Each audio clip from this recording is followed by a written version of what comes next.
Jay Crawford, Adam the Bull, Garrett Bush, and so many big names, it would take me hours to say all of their names.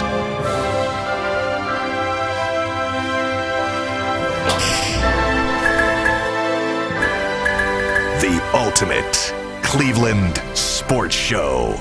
Booyah! Hey, everybody, we're here on a Friday. We got very, drab colors today. I got, a drab gray. She's got the light blue. It's not that drab. I look good. I don't know what y'all talking about. Mike's got the drab. I don't know. Just the colors look weird on the wide shot. What's that called? The 3-shot? Yeah, because there's 3 people. If there's 4 people, what's it then called? It's a 4-shot. You're learning TV, baby. There it is. Mike's going to try to be particularly funny today because his girlfriend's in studio. Right? You always got to step it up when the girlfriend's in studio for the first time. You feel like you got to be extra funny. I'm just always funny. I don't got to be extra funny. It's Mike's girlfriend, Gabby. Miss Nuggets. Mike, will Gabby fall asleep during the show like Bree fell asleep the first time she came put her on the spot like that? Yeah. She can't fall asleep. No, I don't think she's going to fall. There's Bull here today. You can't fall asleep. You're not going to fall asleep. That would be the ultimate insult. Bree, why would you fall asleep? What's the matter with her? Yeah, that's the root, Bree. We got Butters in studio, too. We got Butters. Yep, One of Butters the best nicknames. was the one who met us at the card show and gave me the chicken nugget keychain. That's Butters. That's right. Yeah. And he's got another special surprise for us today that we're going to bust out in a little bit. So stay tuned for that because it is well worth your time. All right, a lot to get to today, including, thank God, we're talking about preseason football for the last time. This is the last game. Although it won't be the last time because on Monday we'll talk about what happened. But that'll be it. It's almost time for real football, fellas. It is 13 days to the Thursday Night Football opener. It is 16 days to the first regular season Sunday, including the Browns and Bengals. Browns remain a 1.5-point underdog at home against the Bengals with 16 days to go to the first game. Do you think that line stays? Real quick. Will it be 1.5? No. At kickoff? Higher or lower? What do you think? It depends if Burrow's playing or not. Well, no duh. Yeah. I'm asking, what do you think? I think it's going to go up a little because I think Burrow's going to play. I think it ends up being 2.5. What happens if Deshaun Watson throws for a bunch of yards against the Chiefs? Don't matter. I don't think that'll matter. It'll matter to how we look at the game, but not to how Vegas sees it. I don't think Vegas will change anything. The only thing that changes Vegas line at this point is down on Watson as much as some other people are. No, I agree. So I don't think they're going to change it. I think they're expecting Watson. I think Vegas expects Watson to be a good player. And you know what's so crazy? I've been looking. I believe the Cleveland Browns have been the offseason story. I like when it comes to national stuff, the Browns take the lead on.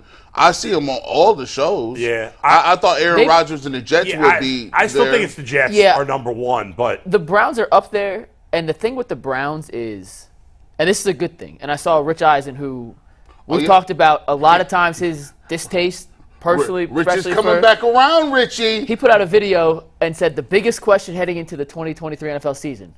Just how good are the Browns? And that's at 150,000 views. So there's so many question marks with the Browns in terms of we think they're good, as Bo always says, until they prove it, we don't know. Right. That you could look at it from 15 different angles and get content out of it. So that's why I think they've been such a predominant story from the end of last season to this season. But I still think the Jets are number one. All right, also today we'll do a keep-cut trade. 32 and 32 is Denzel Ward.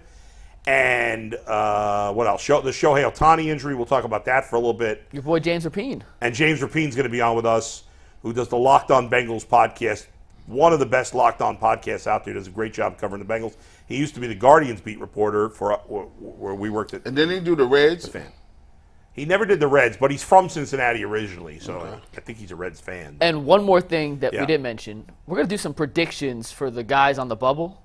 For the Browns' 53-man roster, and what they have to do against Kansas City to ensure they're on the 53-man roster when the final cuts are made. Because there's a couple people that I didn't think was going to be on the team that might be on the team now. Yeah. Like? Jakeem Grant. Yeah, which means if Jakeem Grant's on the team, that means they probably keep 7 receivers, which means there's another position where they're not, whether it's D-line or O-line where they keep 9 instead of 10. Or quarterback now. Or quarterback. Yeah, yes. And that's what we'll start. And we'll start. Good job, Eddie. Anthony, you need to hit on anything before we start on that? We do. We have 3 bird dog reads. We got to get one in. Yeah, we have to make up a bird dog read from yesterday because with the internet issues that we were having, we missed one. So I want to remind everybody to go check out our friends at Bird Dogs. They sent us a bunch of free merch. I love their shorts. I was happily surprised by their joggers. I wish I could wear them more, but I got to wait for my leg to heal up because they're a little tight. But before we get into DTR, yeah, I know. Go ahead, laugh at me. It's just the way you. It's not a pause ball. Little tight. That wasn't a pause? No. His pants are too tight. Pause. What's the sexual implication of that? I don't know. That was a bad use. We have a. I told you we have a pause problem. Yes. I just dropped the ball. You just pause everything. Yeah. Bad job out of you. Bad job out of you. That's what happens when you slide in softball. That's why Anthony. Probably needs to go to the doctor to get his leg checked. His leg is jacked up. I slid like I was playing soccer, and normally I would have a shin guard on, and where I slid, the guard would grind. Didn't have a shin guard. Is that turf? Was it turf? Yeah, it's nice turf. But he slid in the dirt, though. Well, the dirt was I didn't real pick any dirt. rocks out of my leg, so no worries there. The dirt was. No, it's not real dirt. The dirt was turf. I thought it was all turf. Yeah, it was all turf. It's just brown turf. It wasn't dirt. Oh, yeah, it wasn't real dirt. dirt. No, it was brown turf. Are you serious? I didn't know. When have you ever seen a turf field with dirt? It's either all turf or it's grass and dirt. Well, in Major League Baseball, there is dirt in the turf. That's not a Major League Baseball.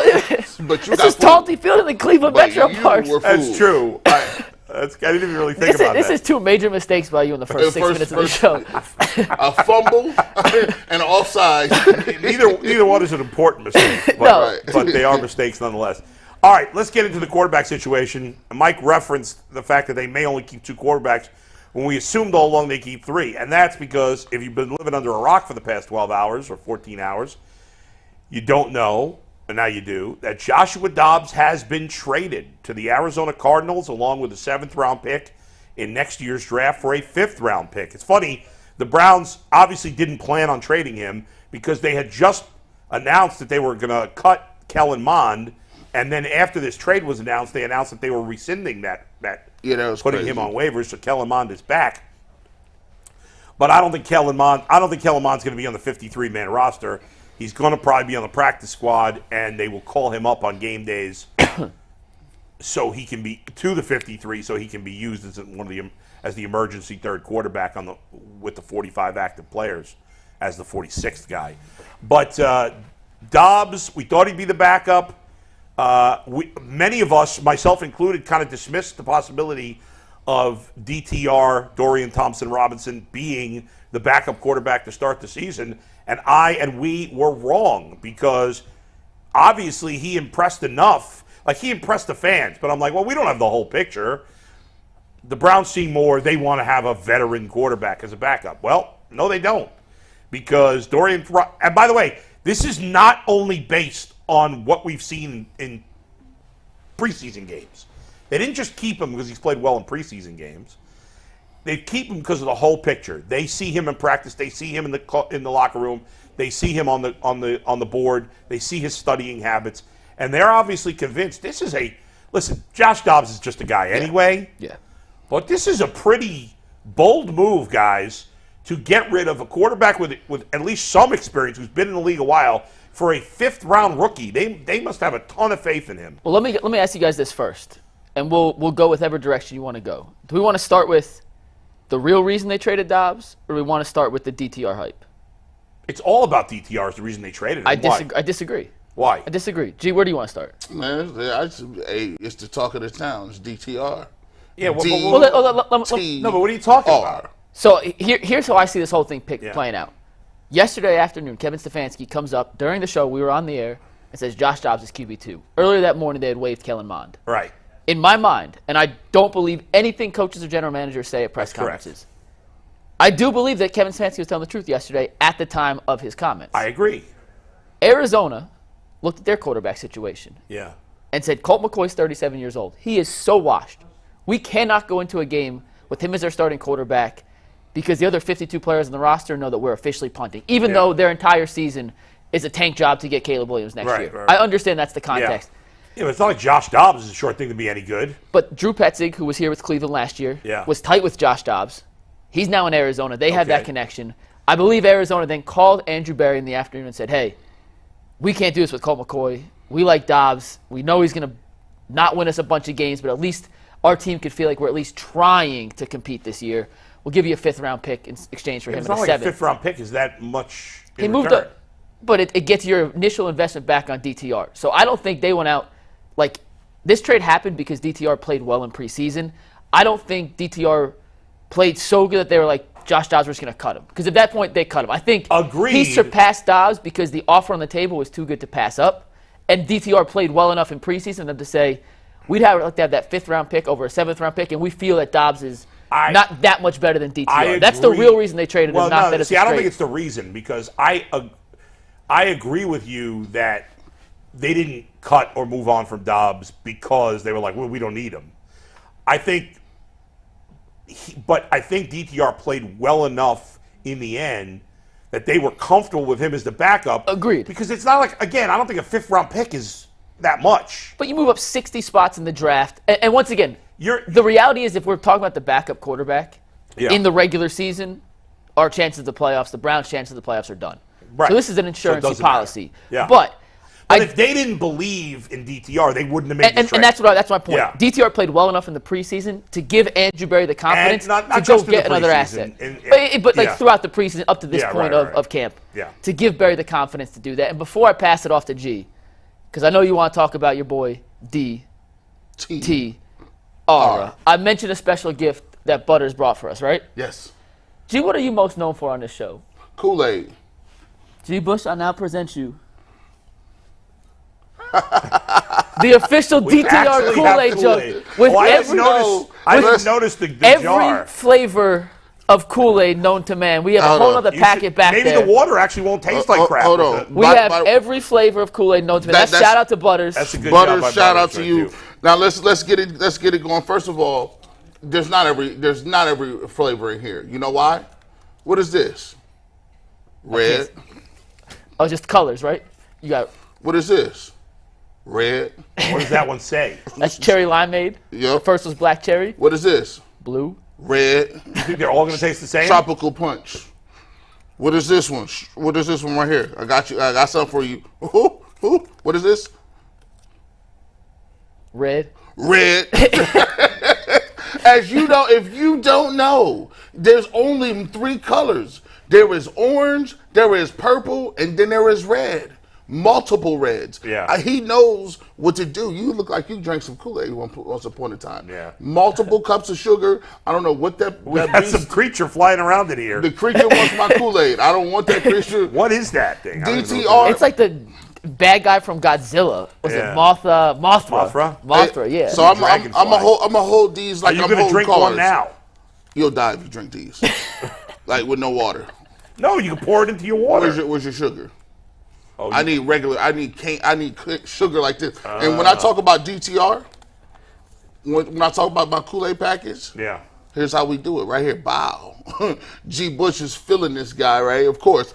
Let's go, man. Listen, honorary member. Get him a scan pass. Can he come in when he wants? Just let him just come through. And we're gonna put this in front of the. You probably can't see it. No, you can't see it. We'll make sure we got a nice set for it. Yeah, we're gonna leave it. It'll be displayed on full. Yeah, we're gonna leave it right here for right now. That's well done. Display. But DTR, real quick, G. Bush. Let's talk about him because he has played phenomenal in the preseason so far. 348 passing yards, 2 touchdowns. His QBR, according to PFF, or his PFF grade, 81.1.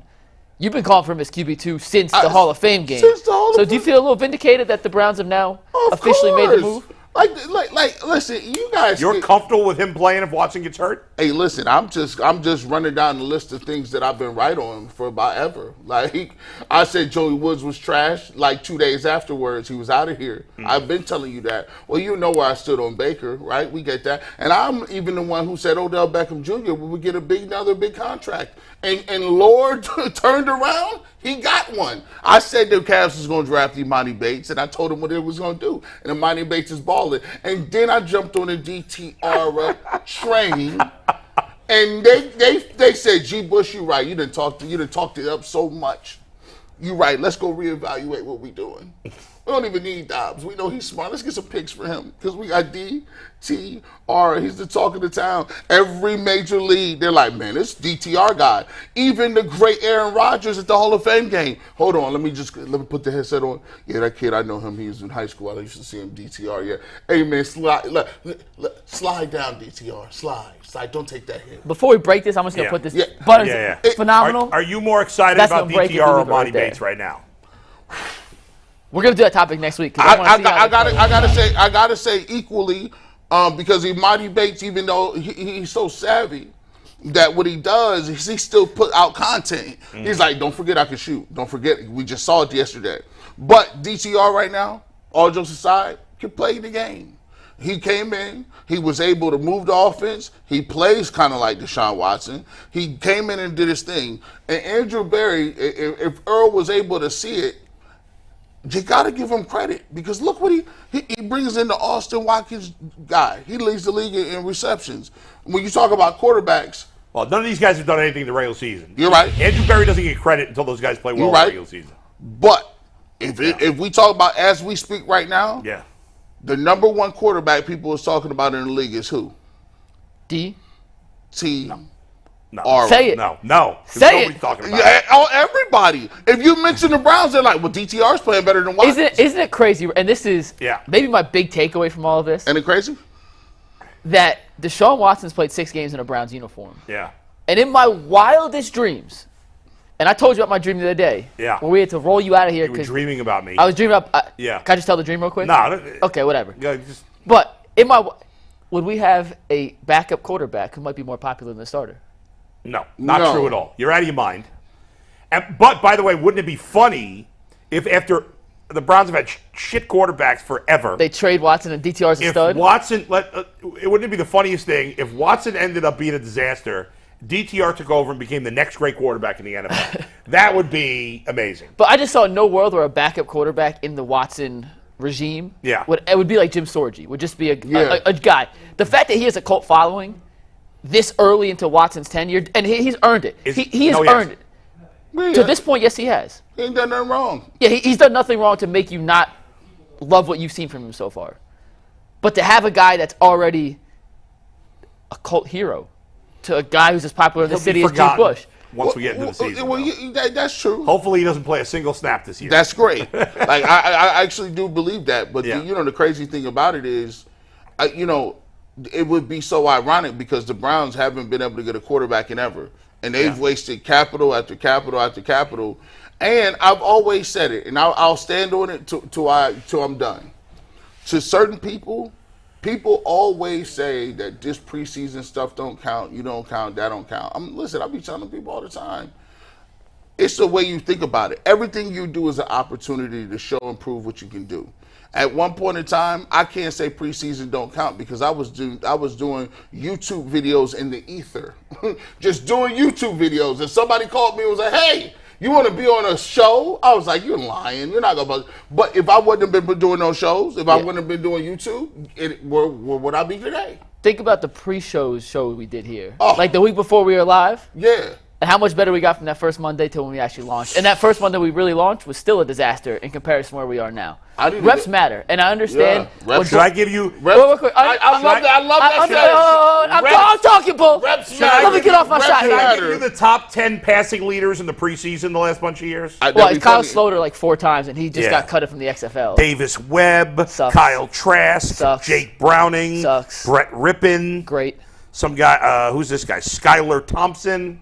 Kansas State legend. He almost beat the Bills in the playoff game last year. Trace McSorley. Penn State legend. Keep going. Yeah, none of these guys are any good. But listen, I get when you say in the grand scheme of things, preseason doesn't count, you are right. Yeah. Because the guys playing in these preseason games are not the guys who are making the majority of crucial plays on Sundays, leading a team to the Super Bowl.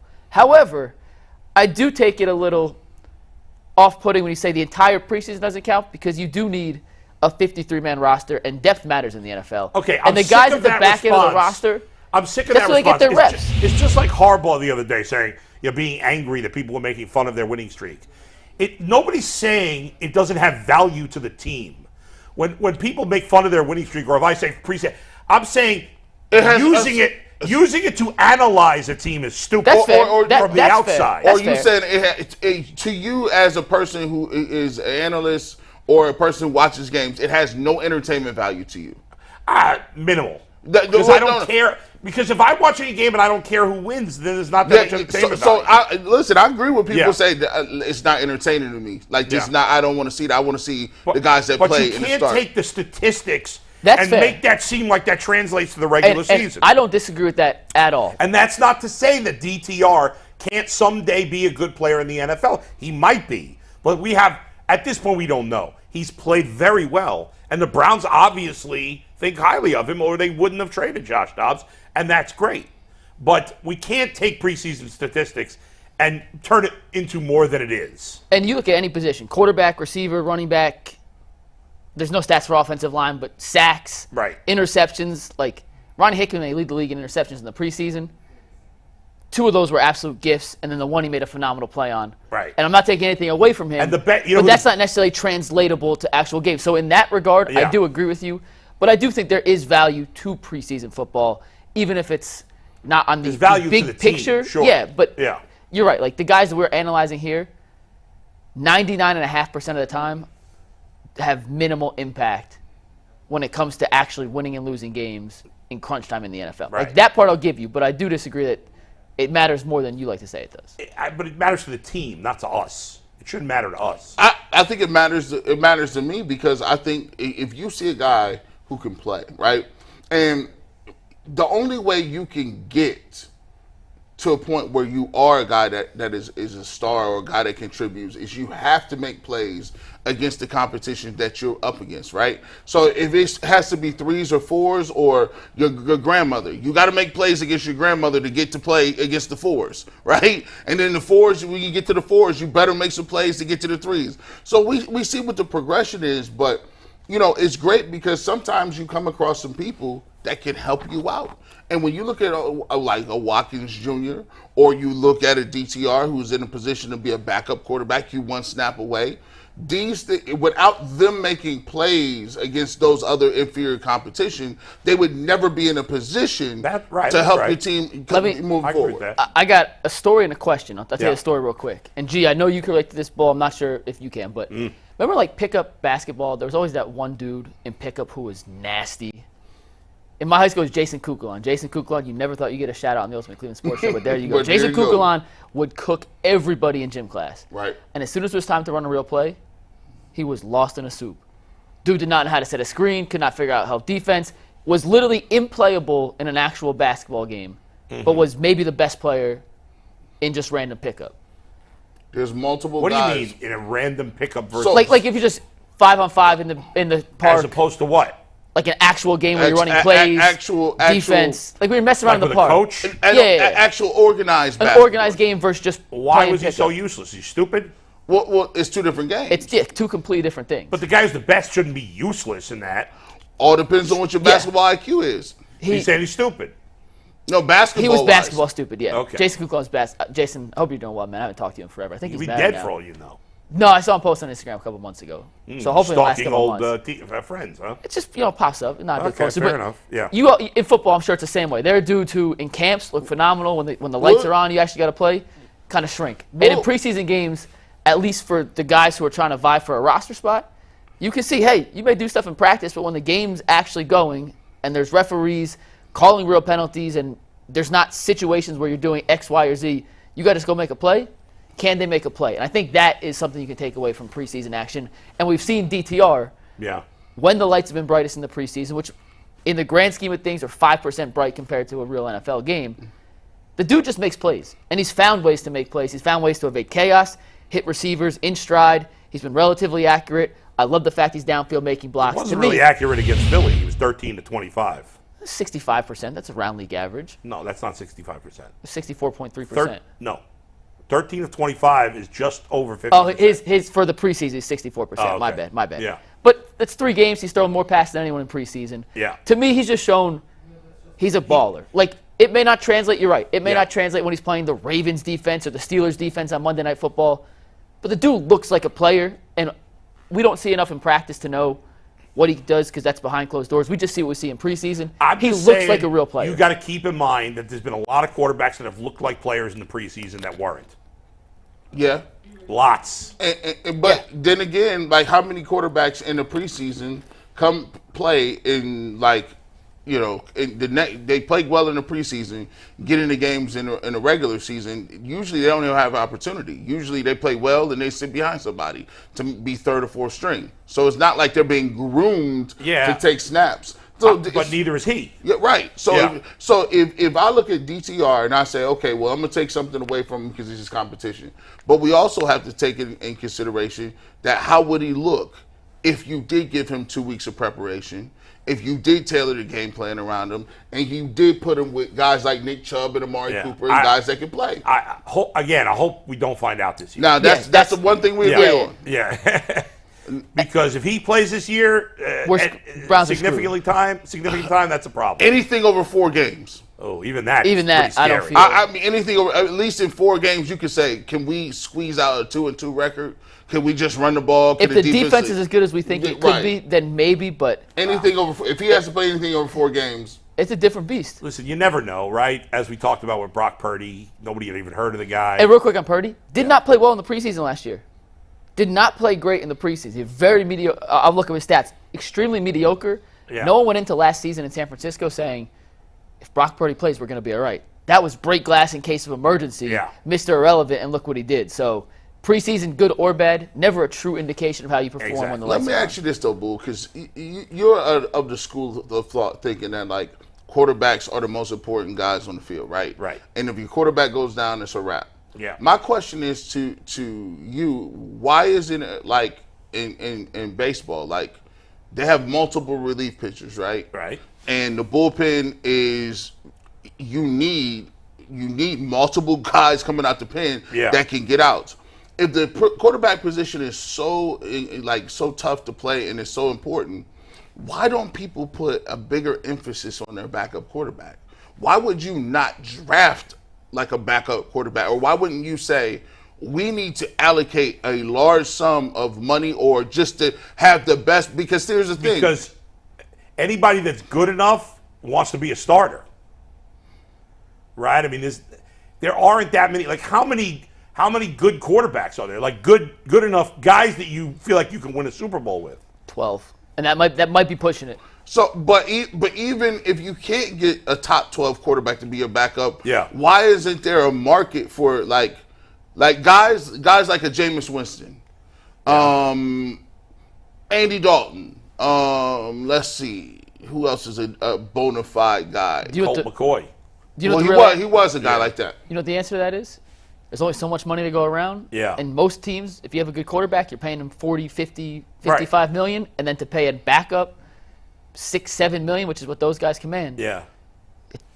That's $6-7 million for your defensive line, your offensive line, your receivers. There's not enough money to go around. Most of these teams say, listen, you want a guy who can fill in for a couple of weeks, because if the starting quarterback gets hurt for the year, you're probably done. And most quarterbacks miss 2 games a year. But that's the stat. Most quarterbacks miss 2 games a year.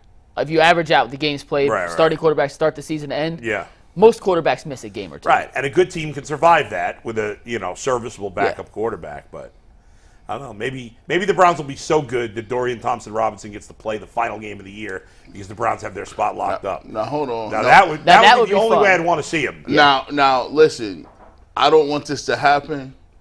Please don't do it. Like this is something that I see in my crystal ball.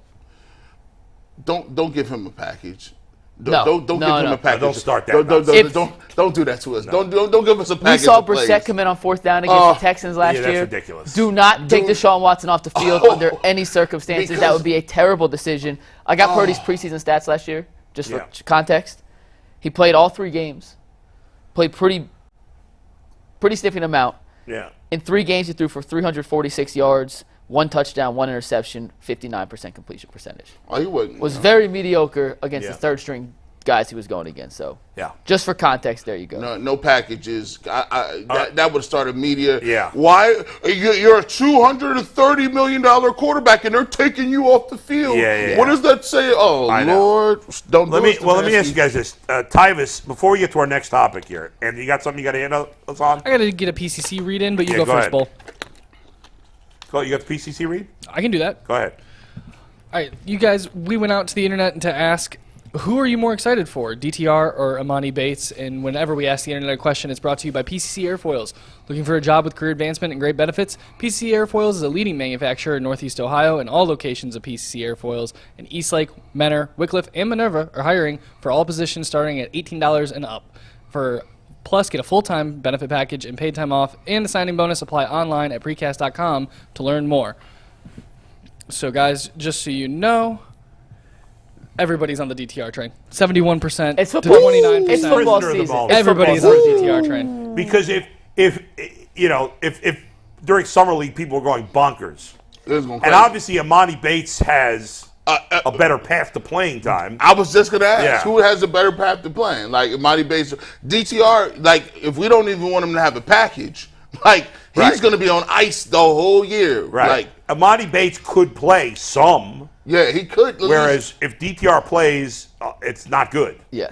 Unless, I mean, if he's great, then okay, it's fine. But we don't want to find out this year. No, that's even bad for us again. Yeah, If he's great, that's the worst thing that can happen. No, I don't think it can ever be bad if somebody's great. What are we doing with that 230? Well, But you're not paying DTR anything for 4 years, so you Right. actually can have those. I don't even want to start it.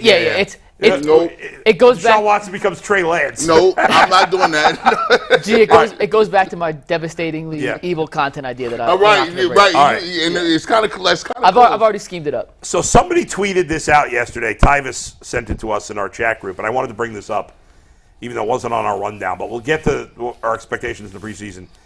It says you can only pick 2 to make the final Browns roster. Who are you choosing? This is easy. Austin Watkins Jr., Ronnie Hickman, and how do you say the last guy's name? Mohamoud Diabete. How do you say his name? I can't remember. G? The linebacker, G. It's Diabete, yeah. Mohamed? No, it's Mahmoud? I don't say the first name. It's Diabete. Diabete. All right, Diabete, Ronnie Hickman, and Austin Watkins This is Jr. easy. Who are you chucking if you have to chuck one? Hickman's gone. Yeah, That's what I said. Yeah. Yeah. But you love Hickman. He's I not better. like all 3. Diabate can start, and Well, the we thing- already know what Watkins is. Like, Wide receiver, even though he might not play if everybody's healthy, if you have potential to have maybe this guy's the out-of-nowhere wide receiver, especially when you're probably moving on from Amari Cooper and DPJ after this year. Yeah. So if you could get, if he's somehow becomes a startable wide receiver, and Diabete is the Browns' weakest position. So It's a weak I'd rather position. take the lottery at that position, whereas Ronnie Hickman's at best is the 4th safety. Yeah. he's I don't see the difference. It's him and D'Anthony Bell. Yeah, right. D'Anthony Bell plays special teams. I liked him last year. Yeah. They got McLeod. He's probably like you said, battling for the 4th safety position. Right. And I like Hickman. Hickman's played very well. like him. This is not a knock on preseason. You're just asking us, hey, you gotta cut one of these guys, and of those 3, I think the ceiling is the lowest on Hickman. And I also think it's a position of the least value to the Browns. So to me, it's pretty easy just based on those 2 components. And Hickman is more of he doesn't have Close. Almost got that fly. There's a fly in here too. I almost got that. he don't have.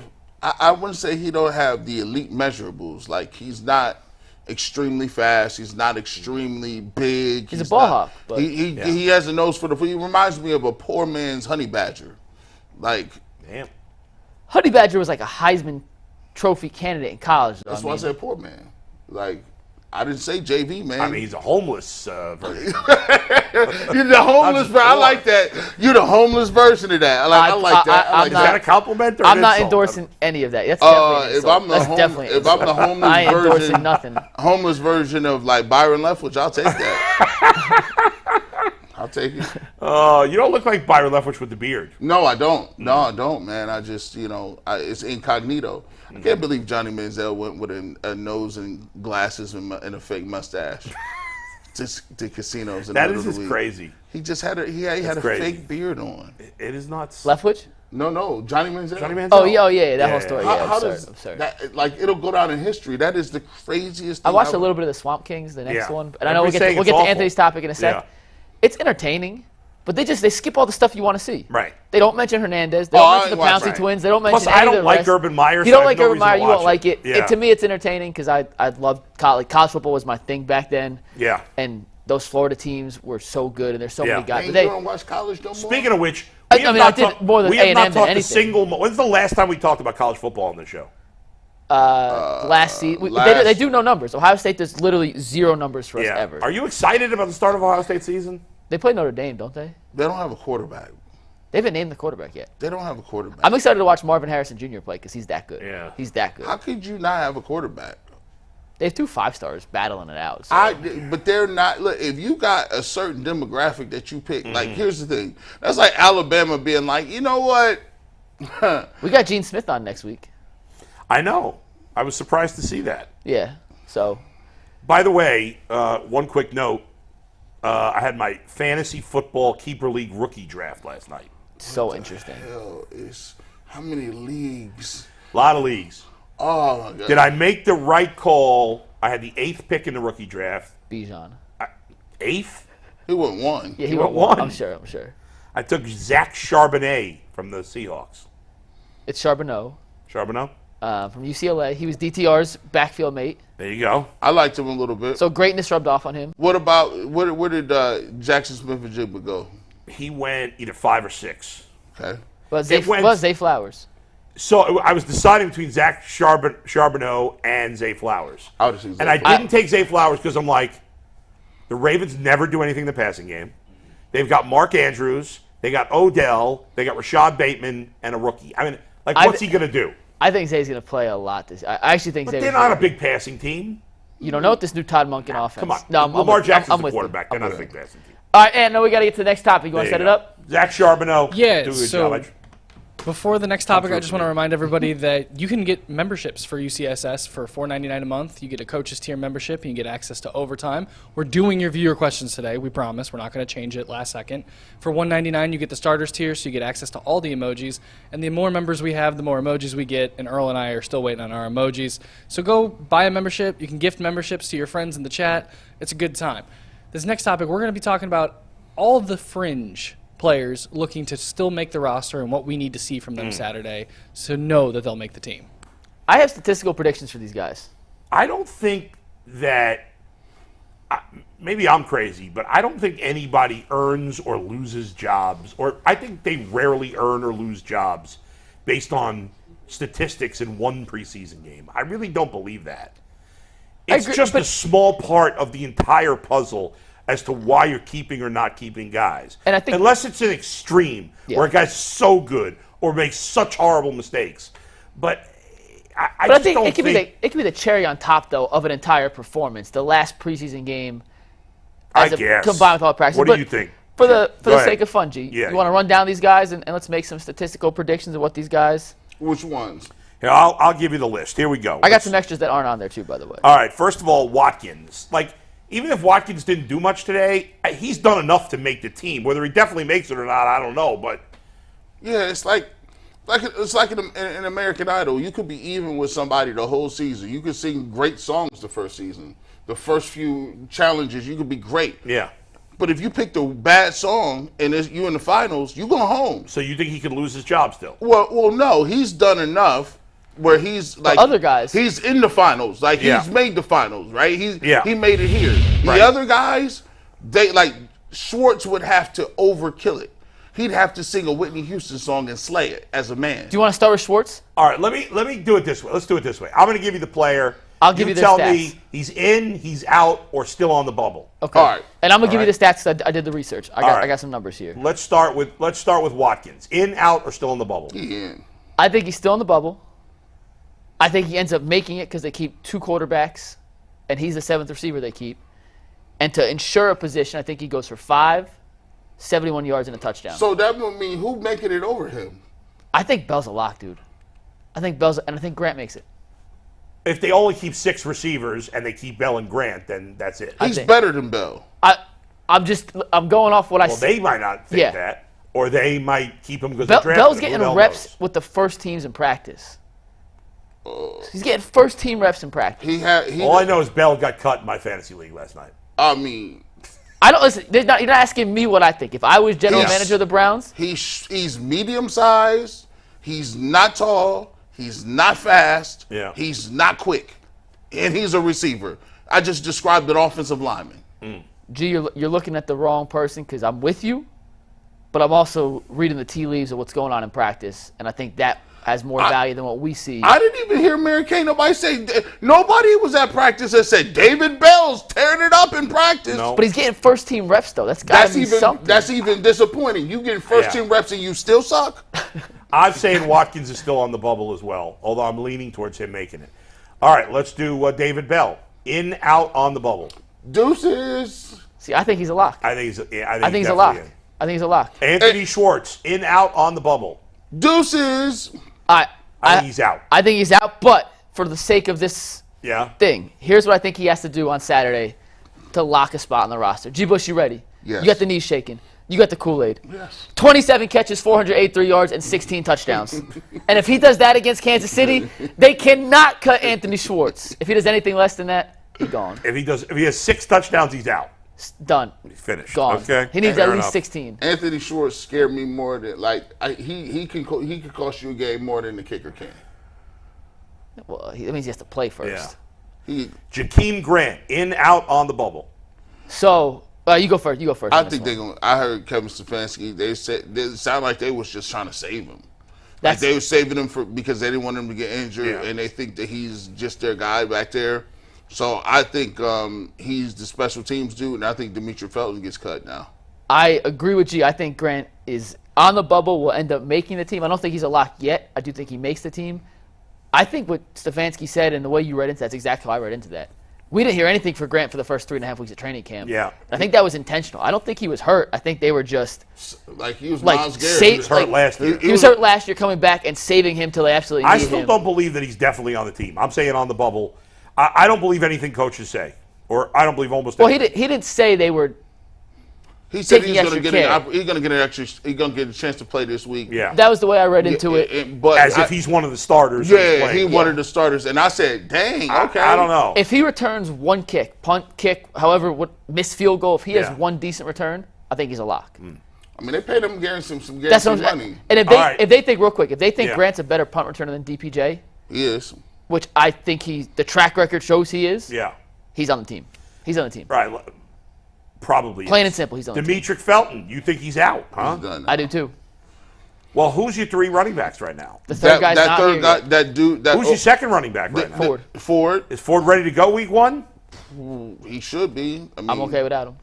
And if he don't, we give Chuck extra carries. Elijah Moore. And it was that dude, the guy they brought in. Wilkins. He's better than Felton. Is he? I just when I was looking at him running inside zone plays, I'm like, oh, he looks like an NFL. What about Kelly?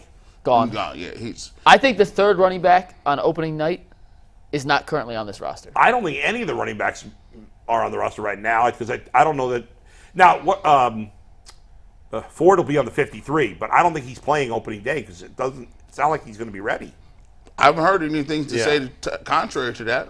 Yeah, I don't know the extent of his injury. I know Stefanski said he should be back around that time frame. Maybe that's a week after, week 2, week 3. There'll be somebody they'll be interested in that position. They will bring in another running back before the start of the season. I feel very confident in that. All right, Ronnie Hickman, in, out, bubble. Bubble. I think he's out. I think he's a bubble. He's playing against like if he can play in this game. If they mess around and get him another interception, or he could do something, he got to make some plays in this game. I just think Bell is a special teams guy, and they're not going to want to cut him, and they're not going to keep 5 safeties. I'm with you 100%. But for the sake of this, what does Hickman have to do against the Chiefs to surpass If he Bell? picked off Mahomes, maybe you'd consider it. I had the same way. Like his interceptions so far, the best quarterback he's picked off is Jacoby Brissett. That's fair. That's very fair. I would, if he can make some picked plays. Off Jacoby Brissett, Marcus Mariota, and some practice squad. He can make a couple big tackles. Even if he can play special teams and make a special teams play. Yeah. So yeah, and the reason I think Bell's ahead of Hickman is the special teams aspect. Bell is a solid special teams contributor. Last year, and Bubba Ventrone said he's been a standout in special teams so far this camp. So I think Hickman has a long way to go before supplanting. Diabete, in-out bubble. in. Bubble ends up getting in. I'm bubble on Diabete. Bubble gets in. I think if he has another sack and or forced fumble, another play that's not just a tackle, it's going to be hard to look at what he's done in these 3 preseason games. In practice that we don't see, but I'm assuming it's similar to what he's done in the game. And they've been raving at a about position they just don't have a lot of depth in. So and a position that they're kind of banged up still. You don't know the health of Taki. You don't. Anthony Walker, I think he'll be coming back, but I think what he brings is skill set. The difference between him and Anthony Fields is night and day. But let me ask you this question, and Gio, I want you to answer next. Diabate's skill set at the linebacker position. The other guys they have in that room. Do they have anyone in the same mold as him, or is he kind of a one-of-one in the grand scheme of that linebacker room? The 6'7" guys they've in there. Does anyone else do what he does?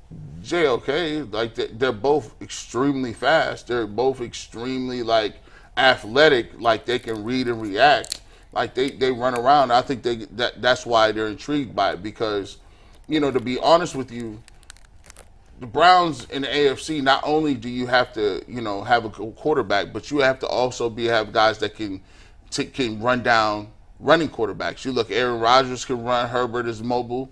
Josh Allen, he runs the ball. He's their running back. And we already know about Lamar Jackson. And Joe Burrow can, basically, extend plays. So in the AFC, you need somebody in them linebacker positions to run sideline to sideline. After Myles Garrett and those guys, Darius Smith chasing him around a little bit. But I think that JOK runs like him, but I think he's much bigger. I think he has more upside because he just has a more of a traditional. He's 6'4", 230. He's about 230. He's huge. Yeah, he's big. Why did he go undrafted? Do we know? It's hard to make the league. It's like he transferred from. But if he's got that kind of skill set, why didn't anybody take him in the 6th, 7th round at least? It's a great question, and I'm not even going to speculate. I have no idea. Tony Fields, in, out, on the bubble. On the bubble, out. On the bubble, I would say right now on the bubble, in just because of special teams. Yeah. I'm going out on him. I hate when me and Bull agree on everything. I don't think we've disagreed yet. Have we not? I think we're on the same wavelength. Jordan Elliott. Bye. Okay. I have an interesting one. Peace. I think he's on the bubble right now. 3rd round pick 3 years ago, has barely played. I think it comes down to him or Mo Hurst, and I'm rolling the dice with Mo Hurst on this one. I think Elliott's on the bubble, leaning towards out. I'm with you. And for the sake of this, just like Schwartz, I think if Elliott has 3 sacks, one of them on Mahomes, he has a much better shot, but I don't see that happening. Yeah, he's out of here. I've seen enough for Jordan Elliott. I think, let's see, have anybody else? Cade York? Yeah, they're not going to come. I know. I just throw it out there. Yeah, I'll give you one more. Let's go back to the offense. I'll give you an interesting one here. Nick Harris. He's on the roster. I think he's traded. I think he's going to be out. I know it's crazy because he was supposed to be the starting center last year, but I think Whiplash beat him out for the backup center spot. Pochic's the starting center. Pochich is the starting center. They got he's been a pretty good backup guard for them when they needed him. That Michael Dunn. And Whiplash played guard in preseason. And who was on the other day that said? I think it was Jason. Yeah. Harris is small.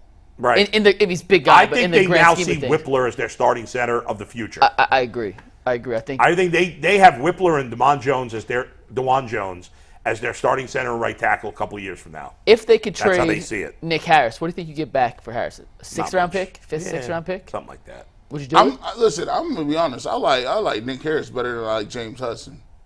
But James Hudson's a tackle, and he's their only backup tackle with experience. I mean, he just has bad experiences.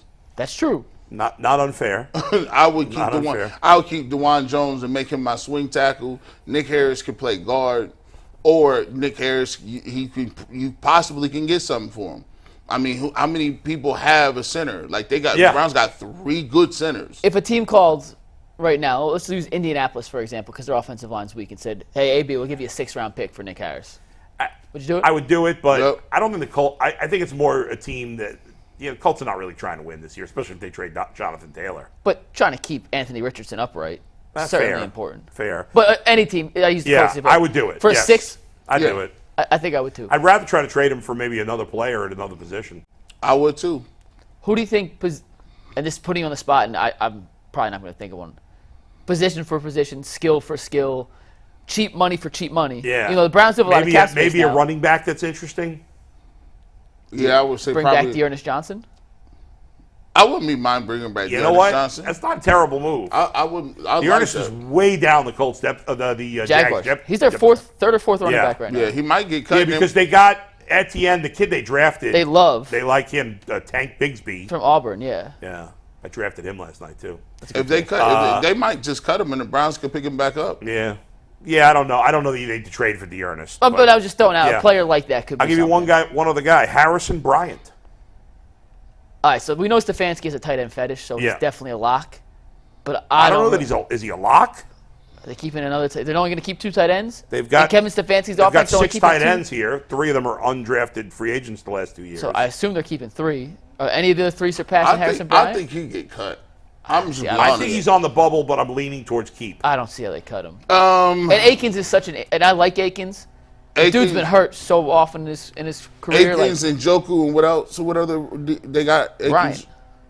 That's it. I mean, the rest are. They got an undrafted rookie from last year named what the hell's this guy's name?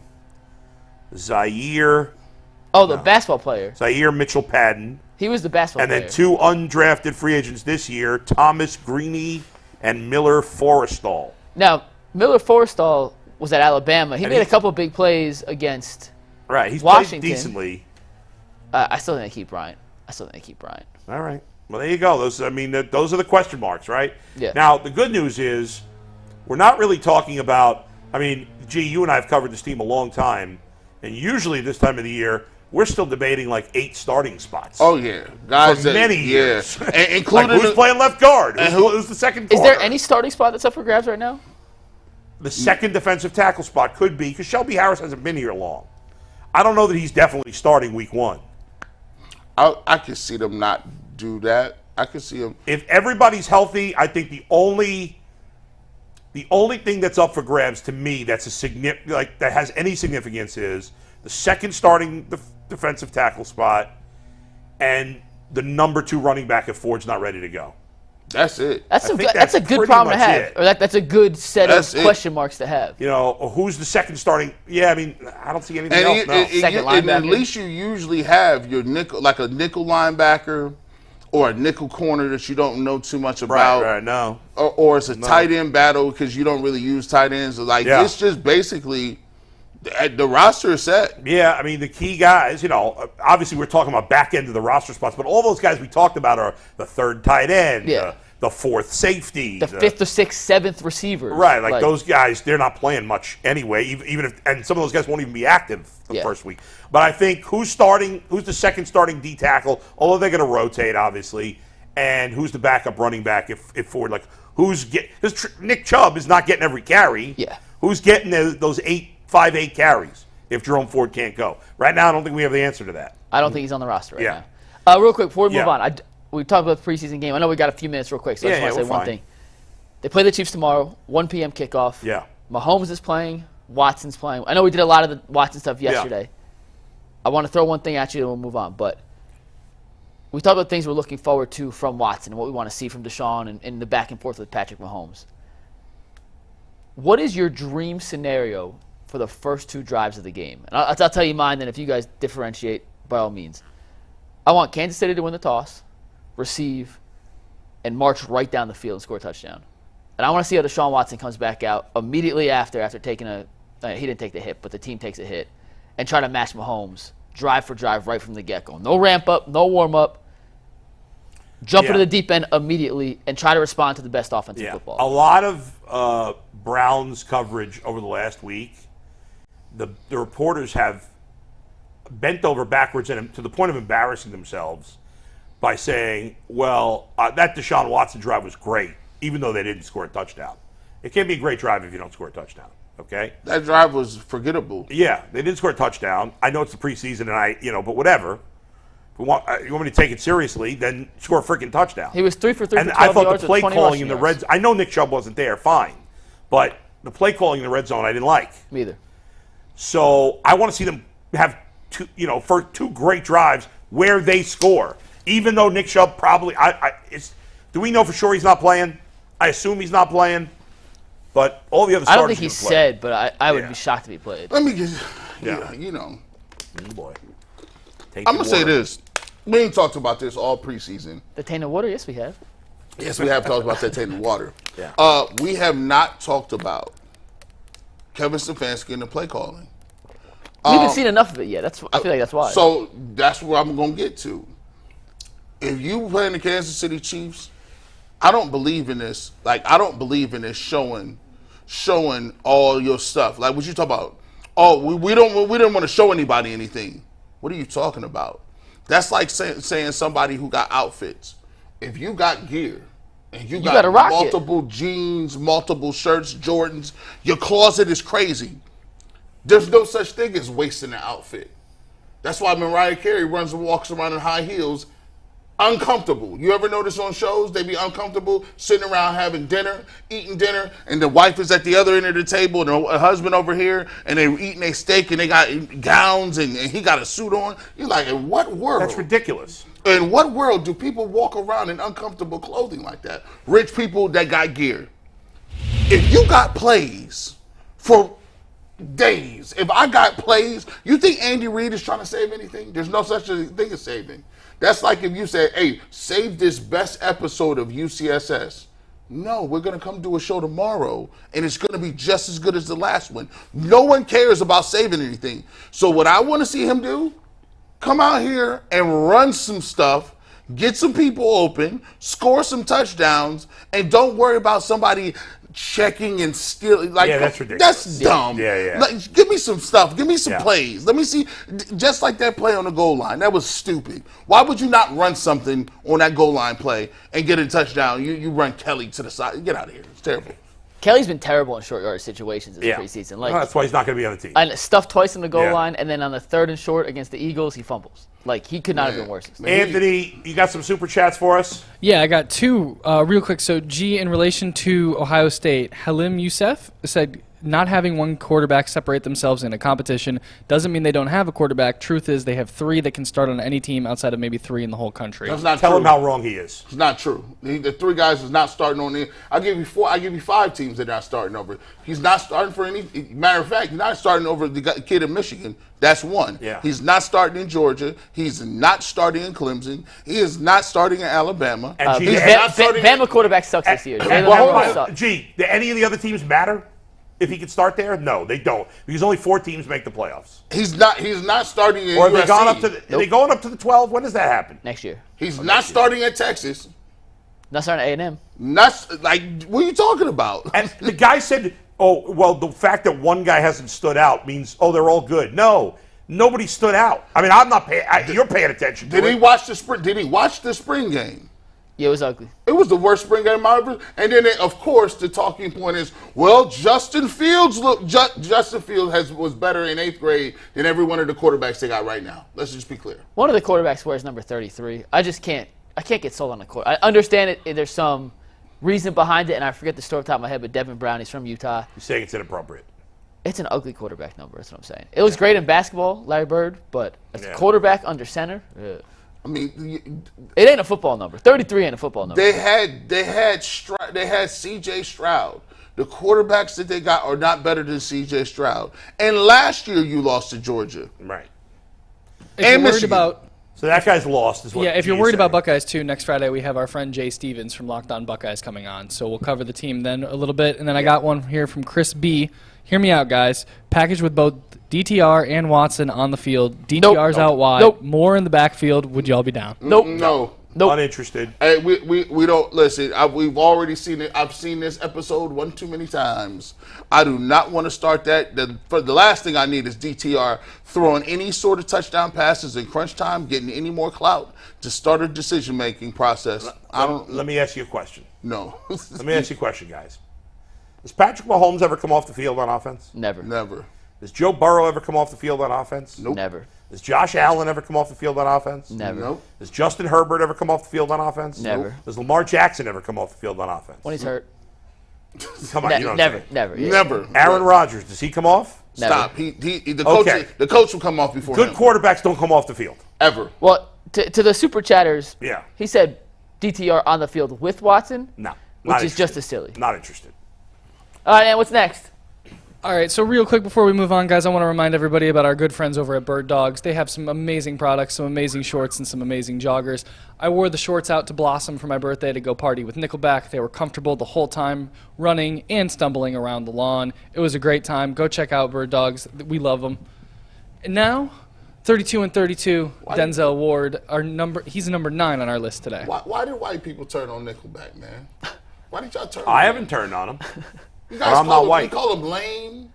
It became a People rip Nickelback. yeah, it became it's a unfair. joke, and they I'm actually, going to be know. honest. Full disclosure, it was not a good show. It wasn't, but I like Nickelback. I saw them You would. live when I was younger. What does and it that was a mean, I blast. would? They did not put on a great show What do this you time. mean? That's what, obnoxious. What do you want him to do? Look Well, at this he forgot the words to photograph. Photograph. It was- One of his most popular songs, he forgot he the has first verse. Rockstar so. slaps. Yeah. Photograph is an all-time classic, even if it's Yeah. not the best song ever. That chorus, all-time classic. I've made out to that song in bars all across the world. The world. the Philippines and here. No, that's the two sides of the world. Ohio, Pennsylvania. There is multiple. There is multiple makeout songs, right? You know where they come on, and you just be Yeah. like, oh, look, it's You gotta kiss somebody, yeah. It's like it's 1:15. I gotta find somebody to make out with. That's right. Do you kids do that anymore? What? Like, do you Make just out? finally do kids make out in bars anymore? Do you guys make out in bars? Your girlfriend's here. Well, I mean, It happens. I have. Yeah, it happens. no, well, I mean, I'm speaking of the 30, I keep acting like McNuggets is 24 or something. Like, I know. McNuggets is kind of old. Yeah, I know. He's not old. He's young. No, he I kind of am old. the young He's representation on the show. Now, Yeah, you could Anthony, ask Anthony. What is 'cause Anthony? 5 years Anthony, younger than you? do He just turned 26. Do people still make out in college bars to certain songs? Yeah, I don't know the songs off the top of my head, but like at Eastland BW, we get rowdy, and then B-side in Coventry, people make out there all the time when I go there. Mike and Gabby obviously make out in bars because they're both a little like red in the face right I mean, like, it happens. Yeah. I've never made out with a random person at a bar, but I have made out never You with made never out had with a a random person? in the bar. No, I've only made out with somebody that I've been seeing or dating. What? Oh, and see, here's the thing. That's the question. I've also never had to go to the health center I in the once morning. got laid in a bar. Can I say that? Yeah. I guess so. With a random chick that I just met. I love what he This goes. is years ago. He says it. He's like, "Wait, can I say that?" What, As it's if already out there's a there, dump button or a rewind 10 Dude, seconds. I know in the bathroom. You told us. I was like 30 I wasn't that young. I was like in my early 30s. The girl turned out to be married too. I didn't even know. And, Oh, bad job I out of didn't you. know. She Bad didn't job tell out of me. you. and you know, We had sex in the bathroom at this dive bar in Utica, New York. dang, bro. I did almost drunkenly take home the quarterback from BW's girlfriend. I thought you mistake. said Took you home was the quarterback from Good BW? job Yeah, out of you, Almost. Anthony. It was a Mountain blackout State night for stuff everybody like that. involved. But moving on, 32 and Wait, 32, did Denzel you Ward. hooked up with the quarterback's girlfriend? No. But we were hanging out the whole night, and I did not know who she was. And You didn't make a move? Nah, dude, Bull, you have no idea. What are we going to do here? The best part of I- making I out, got no game. Back, You got a girlfriend back in the now. day, they used to let you smoke cigarettes, but then if you start making out, you're like, oh my God, I got a smoker. You can't because you don't know. Yeah. You're turn like, off. Turn off. I'm like, oh yeah, we can't hang out. Yeah. We're not. Cigarettes. Yeah. You see her Cigarettes are disgusting. But what you guys don't realize, G knows this. We'll get to it 1 second, Anthony, but now we're on this road. When I went to bars in college, because I'm obviously a lot older than you guys, You smoke. I didn't smoke, but you just knew when you got home from the bar, you would stink like cigarettes. Right. You That just was knew. part of the That deal. was part of it, right? Now, if I smell a cigarette ever, I lose my mind. Like, think about it. Hotel rooms. Like, you had to be Yeah. like, Airplanes. The fact that y'all can smoke on an airplane that's ever. that's like the 70s. That's your childhood. What are you talking about? restaurants that they got like I think Restaurants. the ordinance It'd came be the out. smoking section. I think the ordinance came out in Ohio in 2004, and I remember they used to sell cigarettes in a bar. Yeah. like Oh, just yeah. sell whole packs. Diner. If you went to any diner in New York or New Jersey, they sell cigarettes there. I understand. Okay, maybe the 70s not your Yeah. childhood. The fact you could ever Well, the smoke. 70s was my childhood, but I was born in 71. It's not like I have fond memories. My of point is the 70s. fact you could ever smoke on an airplane Facts. Yeah, seems it's like the nuts. most absurd concept No. in the history of. But even when I went to college, when I went to college after dropping out the first time, I was 25 when I went back, so it was 1996, and everybody was smoking. Everybody. You got home, your clothes reeked from cigarettes. And even if you weren't a smoker, you had to at least be able to smoke one cigarette as a social smoker because they wouldn't let you in the camp. I smoked a cigarette once, and it was the most disgusting thing ever. I smoked like 5 cigarettes. No, I smoked way more than 5 cigarettes. I don't smoke pot either, but I would rather smoke pot than cigarettes. Me too. I was such a lightweight. The cigarette, I said, how do people smoke a pack a day? Oh. I'm high off one square. I said, you sure ain't nothing in this? I was over there like, you had angel dust. There's no way. Ain't no way that's a cigarette if you were high off one. All right, how did we get from me having sex in a bar and angel dust from 32 to 30? I can give you guys the wrap-up sign. So. All right, well, it's 32 and 32. Denzel Ward. Denzel Ward. You guys got Denzel way too low. At 1 9? 9, yes, sir. Where did you have him individually? I'll pull it up. Hold on. I have Denzel 6 on my list. I had Denzel 9. Yeah. Anthony had him 10. Earl had him 7. All right. So all in the range. Yeah. Here's my thing with Denzel. I have him 6. 6. So you're their number one corner. In the same. That's one of the most important positions. Number one corner. 6 to 9. I feel like we're arguing minutia depending on where you have him. Yeah. Here's my thing with Denzel Ward. And you've done such a good job throughout this offseason. I think better than anyone in the city, kind of explaining what Jim Schwartz, philosophy-wise, will bring to a defense here in Cleveland.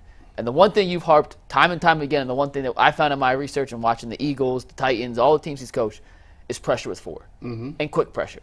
And you know what that does?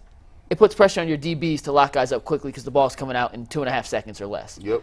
Denzel Ward, look at his PFF grades, you go throughout his college scouting reports and what you see on tape, is better at man-to-man coverage.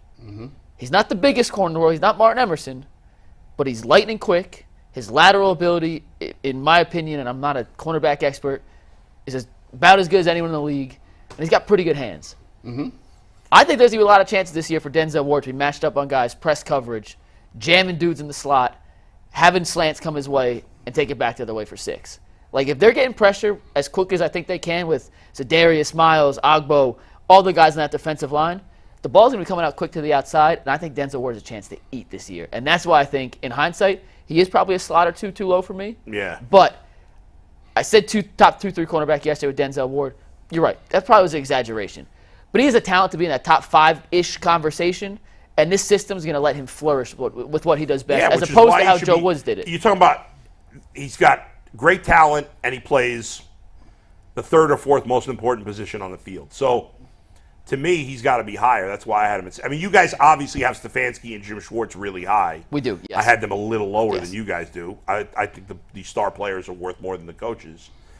But anyway, what about you, G? If he gets to be where I think he can be at, I think they can transform. I think this is going to be. I'm almost more excited to see the defense play than I am the offense, and I can't say that a lot for the Cleveland. I've never said that.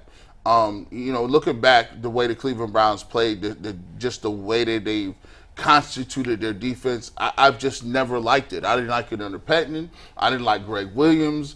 It just seemed like gimmicky. It just seemed like all this stuff where, you got your safeties playing deep. And then last year with Joe Woods, it's like, bro, listen, forget your system. I know everybody has a system. And this is your problem. You run across this in regular, everyday life. You get one manager who says, I've been doing it this way forever, and you guys are going to do it this way, right? And then you get another manager that come in and look at it. They take this survey, lay it of land, and say, okay, well, what resources we got? What's the personnel? And they come up with what's best for that group of people in the field, and everybody plays better. Everybody likes coming to work. Last year, they didn't like coming to work. Yep. They didn't like it. Like, I didn't like watching them. And I know if I didn't like watching them, they didn't like being out there. So that's why you have Denzel Ward has missed a lot of time.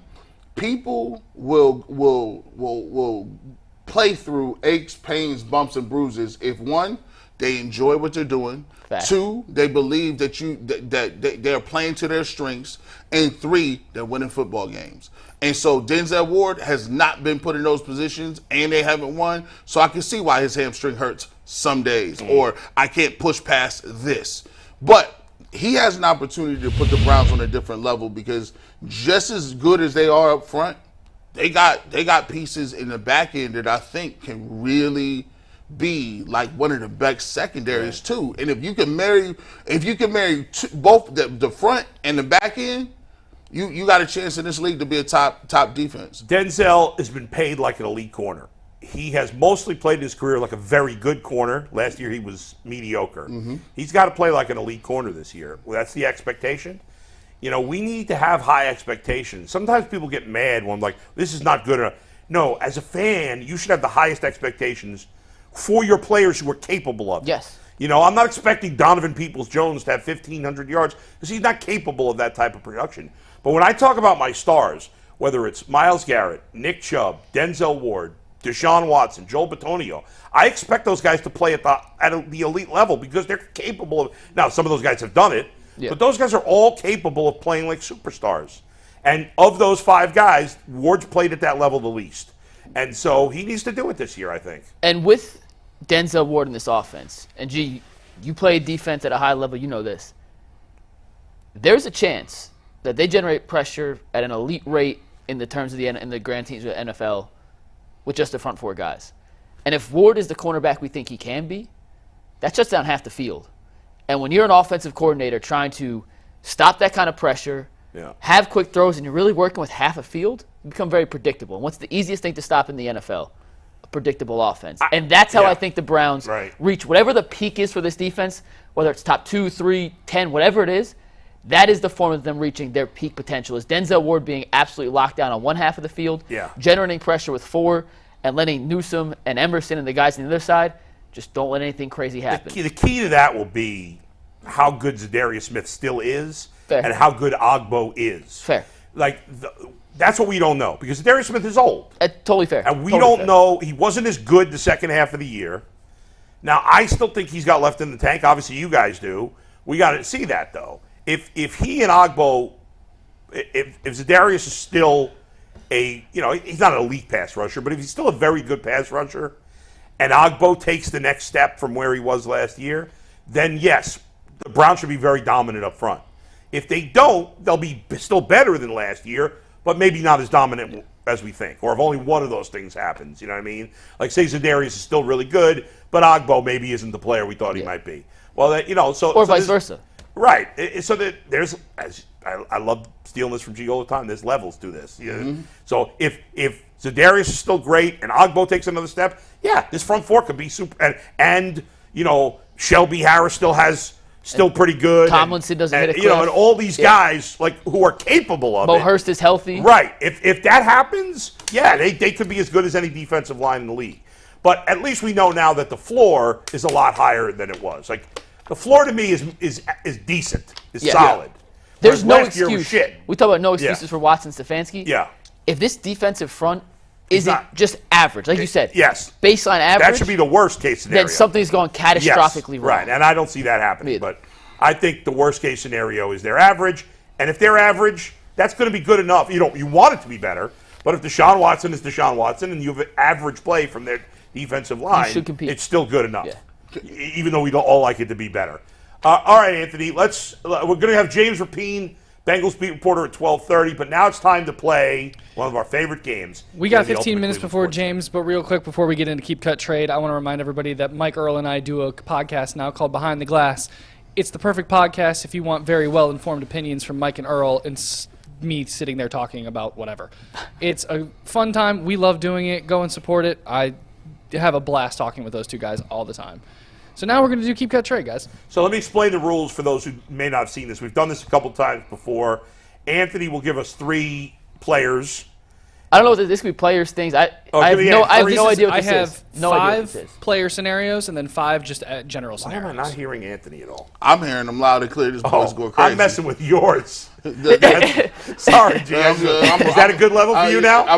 No, a little higher. But say something, Anthony. Testing. Yeah, you're right there. It was rocking. I was like, why is mine not changing? I've seen Bull twist at the knob for like 7 times, and he's still looking. He's like, go ahead now, talk, Anthony. All right, so I have 5 football players, and then I have 5 generic things for fun. So we're gonna pick one that we keep, one that we cut, and some of these are gonna be tough. They're probably gonna be some of these we don't want to trade or cut any of these guys, but we have no choice.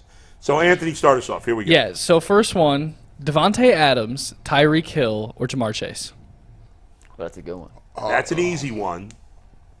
Well, the keep is easy. I agree with the keep is easy. Because Jamar Chase is significantly younger than the other two guys and just as good, if not better. So I'm keeping Jamar Chase. I'm trading. I mean, Tyreek Hill and Devontae Adams are. I mean, it's like a toss-up.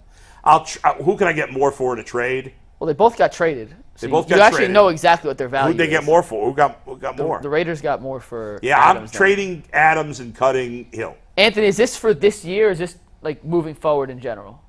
You can do moving forward in general. Yeah. Who would you keep, cut, and trade? Well, I want to say, here, let me ask him. I'm going to go a little Yeah. different than Bull, and you be the tiebreaker. Yeah. I think Devontae Adams is the best receiver in football outside of Justin Jefferson. Now, that's by a smidge, but the way he runs routes, his size, his production, I'm going to keep Adams. I'm going to trade Jamar Chase. I think I get way more back for Jamar Chase because he's younger than you would the other two, and I'm going to cut Tyreek Hill. All right, I get the. And it's just more of the reasoning logic there. of it, yeah. Yeah, okay. I'm going to keep Tyreek Hill. Ooh, 3 different keeps. I'm going to keep Tyreek Hill because I just think his speed is just It's a game changer. you can't coach it, and I can just throw it up. I want that throw it up ability. I'm gonna trade Chase because I could get ones for him. I feel like I can get like a couple ones for him.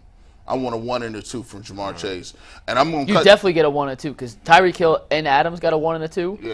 And they're 29 and 30 when they were traded. Not Yeah. how was Chase? 24, 23, 23. 24, You're getting yeah. at least 2s for Jamar And then Chase. Devontae Adams, I'm gonna cut him. I think he Yeah. is probably the best route runner in the game. His releases off the line of scrimmage is clinic tape.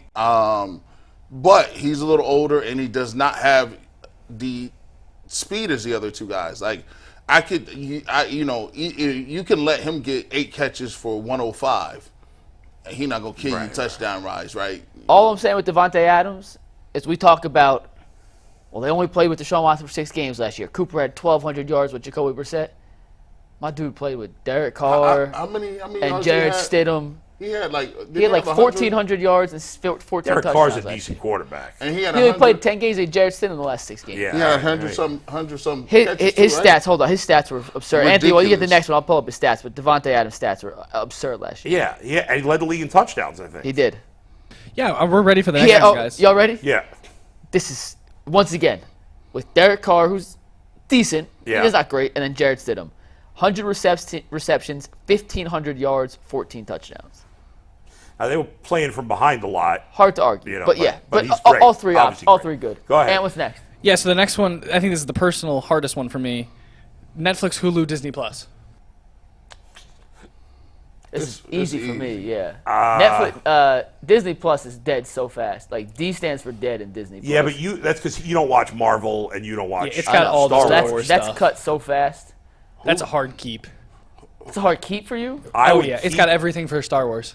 and Take Marvel. your son out of Marvel. this. This is the. But I love all the Star Wars. Okay, and I'm just Marvel saying. stuff I too. want you to do this for yourself. I'm keeping Disney. I'm trading. It's hard to get rid of Netflix. Hulu I cut, even though they're my three favorite streaming services. But I'm keeping Disney, trading Netflix, and cutting Hulu. G. I'm keeping Netflix. It's a staple. I like a bunch of other documentaries on there. I would trade Disney Plus because I think Disney Plus has a little more upside. They got all the Marvel and stuff. I can get more back from Disney That's Plus. right. Hulu You can rip is- off some kids. Yeah, definitely. I can put my kid in front of it, little Yeah. niece. Yeah, but Hulu. Sorry, buddy. Nah. All you do is run old school sitcoms. Disney's gone for me. This came down. It's pretty easy to me. Y'all ever heard of Hulu and Chill? No. It's Netflix and Chill. Netflix, you're staying. Yep. For all the obvious reasons. Hulu on the trading block. Peace. Netflix and Okay, shit. then. The next one. We gotta ask this girlfriend. Mike? Did you fall for the Netflix and chill, or was it already in the planning? Like, did you say just don't tell me about the Netflix? Just don't do it. She doesn't You do not mic have on, to so it's all answer good. this. Yeah. What's up? By the way, Mike is a little different with his girlfriend in studio, isn't How? he? You are a little bit. behaving I'm differently just than on. you normally I'm just do. on set today. I'm just not behind the glass. Nah, he's a little. You got a see little it? swag. He's got a little more swag today. I do got my new shoes on today. Got a little Yeah. swag. You got my little new shoes on swaggier today. today. He did see them shoes. I was Yes. like, listen, Yes. I will be on the internet I afterwards. Gee, I'm scared to wear these anywhere but here. Because Why, you're afraid they're going to get stepped on? No, just clean. Like, nice white shoes are so clean, man. Do you spray them with repellent? Nah. Come on, you guys get your repellent game. You don't tie your shoes? You don't tie your shoes either? No, we're not 60. If you play basketball, Yeah. you never tie your shoes, bull. You don't tie your shoes when you play Laces basketball? never touch no. each When you other. play basketball, you do. When you do, but if you a hooper, Yeah. you know, like when you get your joints to wear outside of there. When's your birthday? June. We got to give him a pair of Jordans next year. Yeah, we got to get you a pair of Jordans. Don't believe them, Bull. They said they were going to do the same thing You for don't my tie birthday. your shoes either? No, I tie my shoes. Mine are double knotted every day. Double knotted? What are you, 8? Maybe, but the shoelaces on these shoes are very long. Oh. Yeah, we don't. I didn't know. What is with this not tying the shoes? Why did that become a thing? Because you don't want to crease them up. You don't want to crease. And you walk different too. Yeah. Like when you walk in a new, But new joints. they don't slip. They don't feel loose. Man, Get the right size. You don't bend the balls of your feet. You don't. It's up and down. It's a way you walk. It's this. It ain't none of that pushing off. And Butters, do you tie your shoes? Thumbs up or thumbs down? I tie 'em. Gabby? She ties them. You two are the weirdos, I think. No, we're in a whole different cult. Look You're at that. 4 to 2. Who's got the 2 best shoes in here right now? Let's be honest. He do? I don't know. Me and you. It's not Oh, close. these is trash. But I mean, look at the Brooks brothers. These are. Yeah, you do got them Fred Flintstones on, bro. These are Fred Flintstones? Bull said, Yeah. and Bull, I'm not making. You have to order extra wide shoes, right? You I told us do. that. Yeah. So like, we gotta find a pair of extra wide Jordans. He wears They don't size- even make it. Do they make extra wide Jordans? G. Bush knows someone that could get him extra knew wide somebody. Jordans. He Yeah. wears size. See, I just want to be comfortable. That's all I care about. with my shoes. You wear size what? 12E? 12 and a half triple E. Is that a battery? That- That's how you power your Xbox. You want to go to the bro. next one, Bull? You want to go on to the next one? We're ready. believe here. this guy? This one might be a little bit easier. You know how wide that is? That's wide as a Bible. Like Mike's not going to be able to go out, take his girlfriend out for dinner for the next month because he bought these sneakers. No, them is light. He already had Nah, those. this the bonus. He already had them. Those Anyway, all right, guys. All right, go so ahead. we'll go on to our next one here. Yeah. It might be a little bit easier for you guys, but it's Myles Garrett, That's the funniest thing. Aaron I've ever Donald, said. and then Von Miller I threw in. Listen, those are 2 Aggies You out got to there. have T.J. Watt in there. Shout out to the Aggies, but Von's old. Von's gone. You keep Miles. Yeah. Keep Miles. You trade Aaron Donald. Trade I Donald. think we had cut Von TJ Miller. in That's- one. I don't last even got to opine on that. You know what it is. All right, next one. Next. Yeah, I knew that we one was spent way gonna too be much easy. time on Bible shoes to then. All right, next one, number Bible 4. shoes? Did you say Bible shoes? Did you not hear his joke? Oh, I didn't hear it. I said, My shoes are Bible shoes? No, I said, your feet as wide as a Bible. Oh, God. Speaking of Bibles, movies, TV, or books? These are 3. Movies, TV. I just picked 3 random things. Oh, movies, you TV, or can't books. do that. We're cutting the general I'm media keeping of them, TV, not those specific shows trading. and books. I mean, I love books, but I'm like keeping TV, trading movies, cutting books. I'm Most same people with don't read you. books. Same with you. I'm going Game of Thrones. I'm gonna keep that. Lord of the Rings. I'm trading, and the fourth wing. I don't know what the hell the fourth wing is. I didn't really And like that's Game the of Thrones. I book. mean, not Game of I didn't really like Lord of the Rings, I'll be honest. Not a huge Yeah, Lord of the Rings. not- Why would you lie? Why would you not be honest? Well, it's just like universally loved. I thought they were all right. I thought they were a little The overrated. Lord of the Rings movies are okay. I think they're overrated. I'm with you. Yeah. By the way, the show The Bear sucks on Hulu. Everybody's obsessed with this effing show. They're obsessed with this show. It's winning all the awards. So you gotta watch it. You gotta watch it. It's boring. We talked about it on your It's podcast. depressing. Show. It's enough. I'm done with it. What show? I missed The it. Bear. Bear. On Oh, Hulu. yeah, I still haven't watched it. I don't. It's peer. Everybody's watching it because Is it of peer about pressure. a bear? No, No. it's about a. No, it's like, about opening line a restaurant. cooks. And everybody's miserable on the show. I'm Yeah, so because sick being of a their line hoity-toity cook is cooking. miserable. I've done it. It's terrible. How do they make a TV show off of it? It's annoying. Anyway. I'm sick of this show. What's ahead. next? Next. All right, next, guys, we got Christian McCaffrey, Derrick Henry, and Dalvin Cook. Dalvin Cook's not even on the Vikings anymore. No, but it was the picture I used like 2 weeks ago. He hadn't signed anywhere yet. I'm keeping Christian McCaffrey. I'm trading Derrick Henry, and I'm cutting Dalvin Cook. Exactly the same. Yep. Exactly the same. Next. Oh, man, maybe I made some of these too easy. All right, number 6, Twitter, Instagram, and TikTok. Ooh. So before This you was start, 2 years ago. It's definitely keeping Twitter. I hate Twitter, but you got no options for it. well, you love Instagram though. Some of the Instagram rabbit I hole- love Instagram, but I don't. I'm like You an can't idiot. use I don't it. know how to use it. That- I'll tell y'all later. Here's another thing too. I don't know who let people get this off. Like, if you're in a relationship, there's no way you're allowed to be like, you like that picture. That's a breakable defense. What do you mean? Like what picture? Like a hot girl? If on your timeline you're scrolling through and there's a girl or there's a bikini or there's any of that, and you like it, and then you're like, you like that picture. Who would do that if you're in a relationship? Oh Lord! Listen, at one point in time, it was kind of like on Facebook. If you didn't put in a relationship on Facebook, people was just like upset. I would never, even if I were single, I wouldn't just like a picture of a hot girl on Instagram. That seems like, I feel like you're a loser if you do that. I do too. So if you like a picture on Instagram of a hot girl, you're a loser. Yes. These guys have no clue. Mike agrees with me. No, that's horrible. Like a random girl you don't know? That's horrible. That means you must be doing it. I don't be on Instagram that much, but it just seems like kind of pathetic. No, it's just some random girl on Twitter. I like that. Like, what if that girl's a horrible person? She just happens to be hot. It's like the way the picture looked. He's separating the art from the artist. I don't really like I don't like anything on Instagram, really. Like, do you know how to like something on Instagram? Yes. Okay. I've liked like 2 or 3 things. You don't like my stuff? And so look how far we've come. Like, you can't, like in real life, if I like something, that means I would go up to you in a bar and be like, hey, I like the way you look right now. Yeah, but now we're talking about nobody. So now we're talking about you hit a button on a computer, and now you're going to judge whether or not. Well, that's why social media has ruined society. It has ruined everyone. You guys are judging me based on my sneakers. But we love you, though. But we in real life, though. But if you put a picture of your kicks up there, and we said, I like those, or we did not like them, thumbs down, at least we telling you in real life. If you hit it on a computer screen, that don't even count. I'm never going to meet that person. I don't even know that person is real. It could be an AI character. That's true. But by the way, is that the last one? No, I actually got 4 more left. Didn't answer that one. What was it? Oh, Twitter, TikTok, Instagram, and TikTok. I don't use TikTok, so that's the one I'd cut. So yeah, I'm cutting TikTok. Me too. All right, next. All right, guys. Next, we got George Kittle, David Njoku, and Mark Andrews.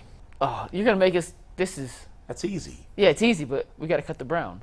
Of course. Yeah, Njoku's getting cut really fast. I mean, he's not even close to the other 2 guys. I'm keeping Kittle. I'm trading Andrews. It is tough between Kittle and Andrews. I think Kittle's better, but he's more injury prone. Yeah, and for the sake of this, I'm going with the better guy in my opinion. I'm going to keep Kittle. Trade Andrews, cut Njoku. Kittle's the best blocking tight end in football, and it's not close. He's the second best tight end behind Kelsey. Yeah, this was actually easy. Yeah. Keep Kittle, trade Andrews, cut Njoku. Yeah. All right, last one here is the quarterbacks: Russell Wilson, Ryan Tannehill, Derek Carr. That's disgusting. Nasty work. I'm keeping Russell Anthony, Wilson. you're evil for this one. I made some of them too easy. I got 2 more that you guys could do that aren't sports too. I'm keeping Russell Wilson. I'm trading Derek Carr, and I'm cutting Tannehill's garbage. The other 2 guys. Russell Wilson may be garbage now, but there's a chance he bounces back. I'm keeping Carr, trading Wilson, cutting Tannehill. I still think Wilson's got the most upside if Peyton can bring it back out of him. So I'm keeping Wilson, trading Carr, and cutting Tannehill's useless. Yeah, I can't. I don't know. I can't take Carr over Wilson. I'm going to keep Wilson. I'm going to trade Carr, and Tannehill get cut. He stinks. The Tannehill Express is out of here. It's over. Yeah. So, guys, while we still wait for our guest, I still have 2 more. Do you want to do the last 2? Yeah, of course. Yeah, all right. Number 8, technically, was Iron Man, Captain America, and Thor. Ooh, this is your best one yet. Is this just who we like the most, or is this like who we win the fight? No, listen. Gotta keep cut, trade them. Now, listen. Is this based on the movies or just everything? We'll do movies. Not a lot of people have read all the comics. We'll do movies. Based on the movies only. If you're a comic book guy, this is the easiest in the world. But this is based on the movies, not the comics. But is this who we like the most, or who do you want to save the world? Are you talking about power scaling? Yeah. This is easy. All right. Thor is a god. Yeah, I'm keeping Thor. Iron Man is a genius. He's a billionaire. His tech is crazy. But he's a wild card. He might do something bad. But he's. I'm trading him. So you're cutting America. You hate America. Yeah. That's what you're saying right now about cutting Captain America. You hate America. And I love socialism too. Bull. I'm keeping Captain Thor. Gotta go. I'm trading Captain America, and I'm cutting Iron Man. How could you cut Tony Stark? Yeah. You gotta cut Captain America because he's arguably the most boring. Do you hate America too? He's just the most boring out of the 3. I'm cutting his ass too. He's doing a shield. He's just got steroids. He's a guy with a shield. That's it. Yeah, no, he's cut. He can't be killed though. Iron Man can be killed. Yeah. Oh, listen. Didn't Captain America die? Spoilers. Not really. No spoilers. Captain America. He let himself die. Remember, he let himself get old. Bro, Sure. Captain America is like Roger Clemens. All he did is take some steroids. That's it. Yeah. He's just a strong country white guy. He's Barry Bonds with a shield instead of a bat. Well, he's from Brooklyn. He's not country. Look, if you got Iron Man, think about this. If Iron Man shoots anything from his war armor, and Captain America doesn't have a shield, he's dead. Instantly. He's like a bug. He's instantly. No, you guys he can't take a blast to the face. What are you talking about? He's Captain America. Super pause. Next. All right, so the last one, we did some fast food here. That was pause-worthy. Damn it. We got Taco Bell, McDonald's, and Wendy's. And I regret not putting Cane's on this list because I think it would have made it a little bit more difficult. Yes. Taco Bell's the easy keep. No. Whoa. Outrageously wrong. Absolutely wrong. Whoa. Wendy's and McDonald's are both trash. Anthony, you go first. We'll go because I think we're gonna disagree. So you go first. We'll go around the horn. All right, so I'm keeping McDonald's because it's the most consistent, even though I know it's like consistent. By the way, we all admit fast food is all trash. Yeah. None of it's 100%. really good, and it's all horrible. I never look forward to eating any of this. I'll give you that. I'm keeping McDonald's. I'm cutting Wendy's because outside of the chicken sandwich, nothing in Wendy's is that good. I'm not going to Wendy's. And then Taco Bell, I would trade for Cane's. I'm keeping Taco Bell. I'm trading McDonald's. I'm cutting Wendy's. I'm keeping McDonald's. They don't call me McNuggets for nothing. Taco Bell gives me the run, so that's gone. But it's great, though. No, it's not worth it. Their breakfast is awesome. Renting Taco Bell for 20 minutes from the time you eat it to get to the bathroom is not worth it. I'm keeping Wendy's. I'm cutting Taco Bell. This is you guys. Come on, man. You talking to the fast food king here. First and foremost, if you give me back the old Wendy's dollar menu, you're out of here. Junior Bacon Cheeseburger Deluxe. You put a poll up. Junior Bacon Cheeseburger. The sour cream and chives baked potato, the Wendy's chili for 99 cents, and the Frosty is 99 cents, and you got a whole extra nugget. Forget nuggets. McNuggets ain't even better than the Wendy's nuggets. The Wendy's 5-piece nuggets for 90, and let me stop playing with me. Now look, I'm keeping Wendy's. Wendy's is a keep. If you give me the old school, the spicy chicken sandwich is crazy. Now let's get to McDonald's. No one ever has raved about McDonald's burgers. Nobody. The fries. It's the fries. It's the fries. It's the if fries. you get somebody with hypertension and a middle-aged black lady back there with the salt, with the McDonald's fries, you're out of here. There's nothing that beats McDonald's fries and McDonald's coffee. You can't touch it. That's a staple, so I will trade them. Taco Bell. Taco Bell. You fell off, bro. Let me tell you why you fell off, Taco Bell. You guys never have nothing ready to go. I said, can I get a gordita? We don't got those anymore. You had that for 2 weeks. Let me get that doggy chalupa. The Browns nope, we only had that for 3 days. Okay, well, let me get a strawberry Skittles slushie. Sir, we only serve that. Who's ordering a strawberry Skittles slushie at Taco Bell? Yeah, as you can see, this guy. Sir, we only had that for the summer. It's still the summer. No, school started. It's not the summer. These are real things that I'm going through. Yeah. These are not schemes. These are real. Come on, Taco Bell. And plus, y'all don't got a menu. Your pizzas. Your value menu, you got your taco burritos, the 99-cent joints. Your dollar menu is not $1. That's like family. False advertising. That's like got the best breakfast of the three. It does. Yeah. But the dollar menu is like $2.55. Wait, real quick. This can make me sound like a noob, but what the hell does Taco Bell have for breakfast? The Crunch Wrap, man. The Crunch Wrap. Crunch Wrap. It's AM Crunch Wrap is crazy. Bacon, steak, or sausage with egg, hash brown, and cheese. Some people get it with jalapeno sauce. My son loves the jalapeno sauce.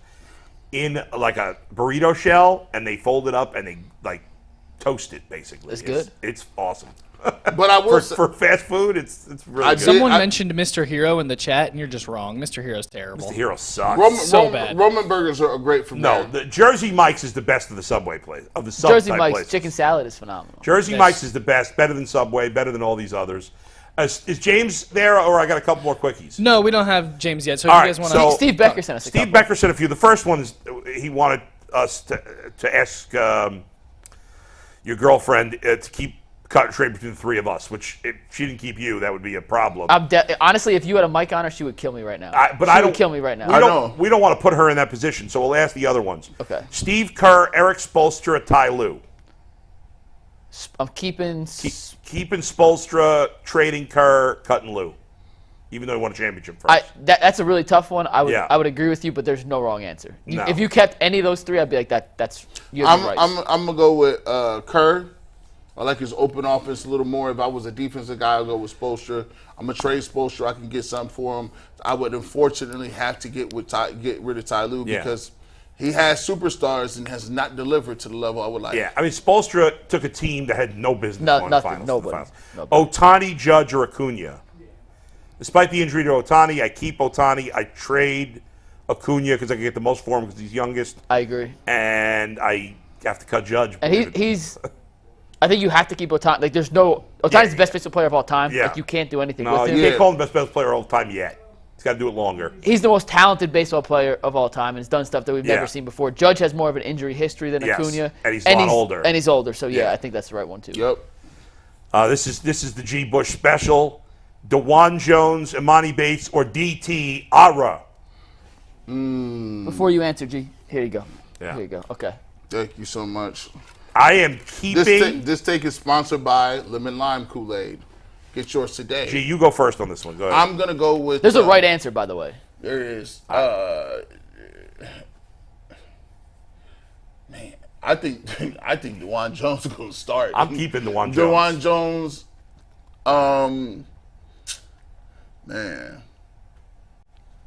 I gotta keep. Like Imani Bates is gonna end up playing.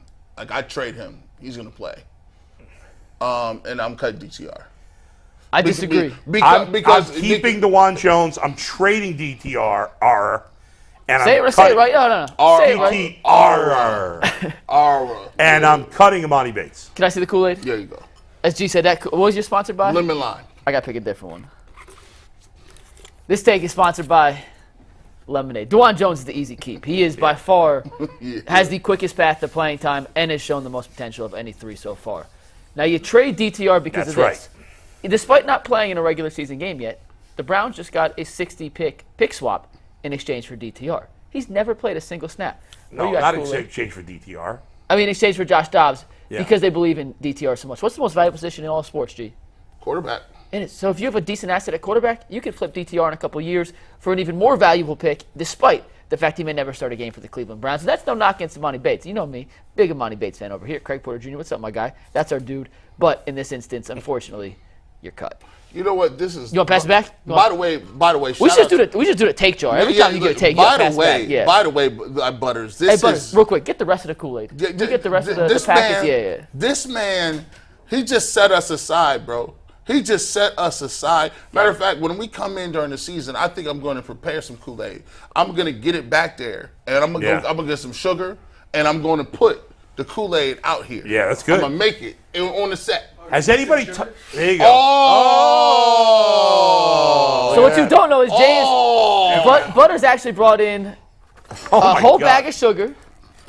When I told y'all every pack of Kool-Aid was here. By the way, has anybody checked in with James Rapien today? I'm working on getting his contact right now. I sent him the link yesterday. Okay. We got. I just texted him. Here, pass them down. We got Kool-Aid cups. And we got. Butters, put it in here. Just put it in. We got the official Kool-Aid stirrer. Yeah, I think we got to clean all these things first. Well, they came in styrofoam. Butters, you are the king for this. But wow, you bought all of this? This is crazy. This is nuts. By the way, ain't nobody ever had this, man. Hey, listen. No, we got it. So I don't know how. The only thing that could have topped this is if Butters had dressed up as the guy and ran through the wall, ran through the door. Yeah, right. That's the only thing that could top this. So he texted me yesterday. I'll give you all the behind-the-scenes story. So we met Butters at the Greeny Card Show signing. Yeah. And he gave me the McNugget keychain. Right. And he texted me yesterday and said, "I'm going to be around downtown. Is there an address I could drop off something for y'all?" And I was like, well, what time are you going to be down if we're around? You know, swing by, say what's up. And he comes in and he's got. I just dropped the Kool-Aid packet. No, we need all that. We need all of it. He's like, "I got something for y'all." So I was like, "Oh, perfect. If you come around, we're in the morning before the show. You can swing by." Comes by and he has a pack. He wrote us a nice little letter. Yeah. Oh, man. And this is the coolest thing we've gotten in a long. I mean, I feel like we need to. Do y'all see this? And that's not even the stuff in there. There's I got to be haven't 100 had Kool-Aid packets. probably since I was 10, And I feel like we need to make a pitcher of Kool-Aid now every Monday and Friday during football season. There's no carbs in here. This is healthy as hell. No look fat, at the sugar no calories. How much sugar? It says 0 total sugars. Oh yeah, that's how you put the sugar in. Mike is going to be Bert Kreischer, drinking like 64 ounces of Kool-Aid every day. Dude, I'm telling you, we need to have a pitcher of Kool-Aid every Monday and Friday during the football season. Here's the issue. Yeah. If that spills, we are effed. Why? Well, A, Kool-Aid stains. Yeah. B, there's enough wires back here that if it was sitting here and it spilled. But we will find a way to make Kool-Aid part of the show. We're not idiots. Well, this was sitting here for 30 seconds, and I went over to tell G someone, I almost knocked it off already. So I'm just saying. Well, you leave the pitcher there. We got to be careful with how we do it. Jason's known to put his feet on and drop it. There's some logistical issues to get around, but Butters, that's like the coolest thing you could have brought in. Nice job, Butters. We appreciate it. Yeah, that's awesome. Will you hit up James Rapien, if you don't mind? I texted him. I also texted him.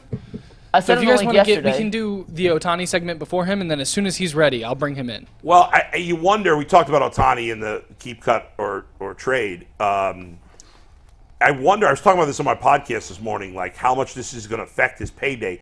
He has a torn UCL. He may or may not have surgery on it. He's not going to pitch the rest of this year. If he has Tommy John surgery, it would be his second Tommy John surgery, and he would not be able to pitch next year. He will be able to hit. I don't know how much they're going to use him at this point because they're basically out of it. But it's a shame we haven't been able to see this guy in the playoffs, and it's really a shame. Yeah, he'll still win the MVP even if he doesn't play the last 30 games of the year. Which is crazy if you think about that, by the way. He's been that much better. He was such a big favorite. Yeah. I don't think you take it away from him at the last month. But it's a shame. I wonder how – I guess we'll never know how much it affects his free agency. But if he can't – like the reason he was going to get – listen, if he could only hit the rest of his career, he's still one of the 10 best hitters, if not the best hitter in baseball, certainly top 10. But his value is at an all-time level because he's great at both. Yeah. So if he can't pitch next year, that's going to affect his value. But still, he's still going to get over $400 million, if not over $500 million. I thought he might get 6 or more. Now I don't think he gets 6, but he'll still get 5 probably. No. So before you go, G, because I know Anthony wants to bring this up, so I'm just going to bring this right into the conversation.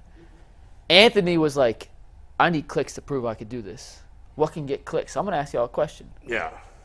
Now that he can't pitch, is he affordable to the Cleveland Guardians? No. Oh, no. He's still Kool-Aid. And what do you mean he can't pitch? He might only be able to not pitch 1 year. It doesn't mean he can't pitch the rest of his career. I'm just doing what a good panelist should do for his producer. He just turned 29 last month. Yeah, he's not old. He's got 10 more years, at least.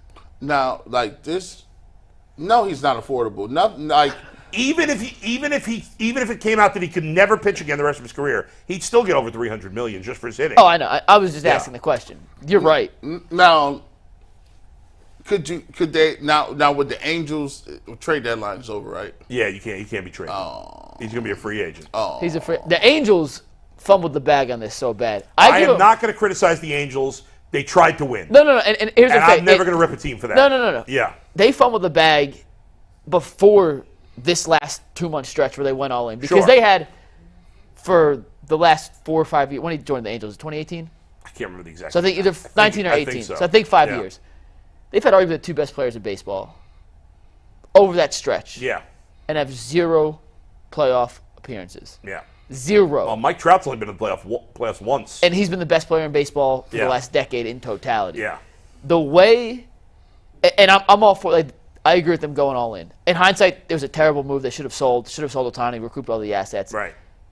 I think they trade Trout now. I think they're trading Trout. I was just going to ask that. Yeah, at this point he's overpaid. Why is it that we haven't got to the point where, Trout is the guy that they're looking to get up off of? They had Otani, so they couldn't. Teams that could take his contract, and he makes so much money. And he's getting hurt now every year, so that contract's going to end up being a disaster.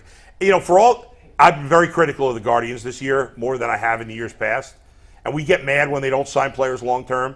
But the reality is that the majority of those super huge contracts turn out to be bad. The first Cabrera, terrible. You can go on and on. Pujols, all of them. The first 7 years you pay for it, and the last 3 years is just. You're lucky if you get good 7 years from some of these guys. But the A-Rod when the first one worked. The first one worked, yes. Just the first one, not But most of those big contracts are disasters. So real quick, because I know we got James in one sec.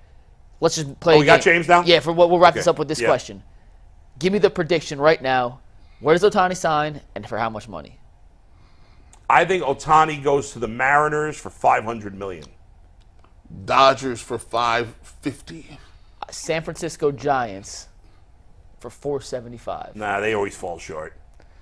Let's bring in James. James loves baseball too, so we'll ask him his opinion on it. He also challenged our guy Ben Baby to a race. Real quick before we bring James in, though, guys, I got to remind everybody one last time today that our sponsor Bird Dog sells amazing shorts and amazing joggers, and you can go there. They sell Yeti tumblers, I believe, as well. They send us hats, pants, shorts. We love them. We can't get enough of them here. Go check out Bird Dogs. Thank you for supporting UCSS. Now, without further ado, James Rapien used to be the Guardians beat reporter, worked with us at the Fan. Now he's the Bengals beat reporter, LockedOn Bengals. He's the preeminent Bengals guy. Your guy, Ben Baby, they fight. I think they're going to get into a big boxing match. Are they racing? What are they doing? Wait, James. Yeah, what's this with Ben? Ben's my guy from Texas. Joe Mixon hates Ben Baby. Oh. His agent, or does he hate you? I can't remember. No, he hates Ben Baby. I mean, he may hate both of us, but one thing is clear. Is that I would whoop Ben Baby in a race. That would not be a race. I'm closer to Mixon speed than I am Ben Baby's. So wow. I could be holding a baby and beat Ben Baby in a race. So we could leave that alone. Can we serious trash talk? Let's do a little keep cut trade. We had it just a second ago. You got to pick one or the other, keep cut or trade them. You got Jamar Chase. We had Devontae Adams and Tyreek Hill. Which one would you keep? Which one would you cut? Which one would you trade? I would keep Chase. He's the youngest. He might be the best by the end of the year. I would trade probably, I think Tyreek would have more value. I don't know. It's tough. Whoever I could get more for between Adams and Tyreek, I would trade. And so I'll just say Tyreek, and then I would cut Devontae. Before we get back to the Bengals. I know that's tough. Yeah, right. James, before we get back to the Bengals and the Bengals-Browns, we I don't know if you heard us just talking about Otani. Mm-hmm. Where do you think he's going? How much do you think he's going to get? What's your prediction?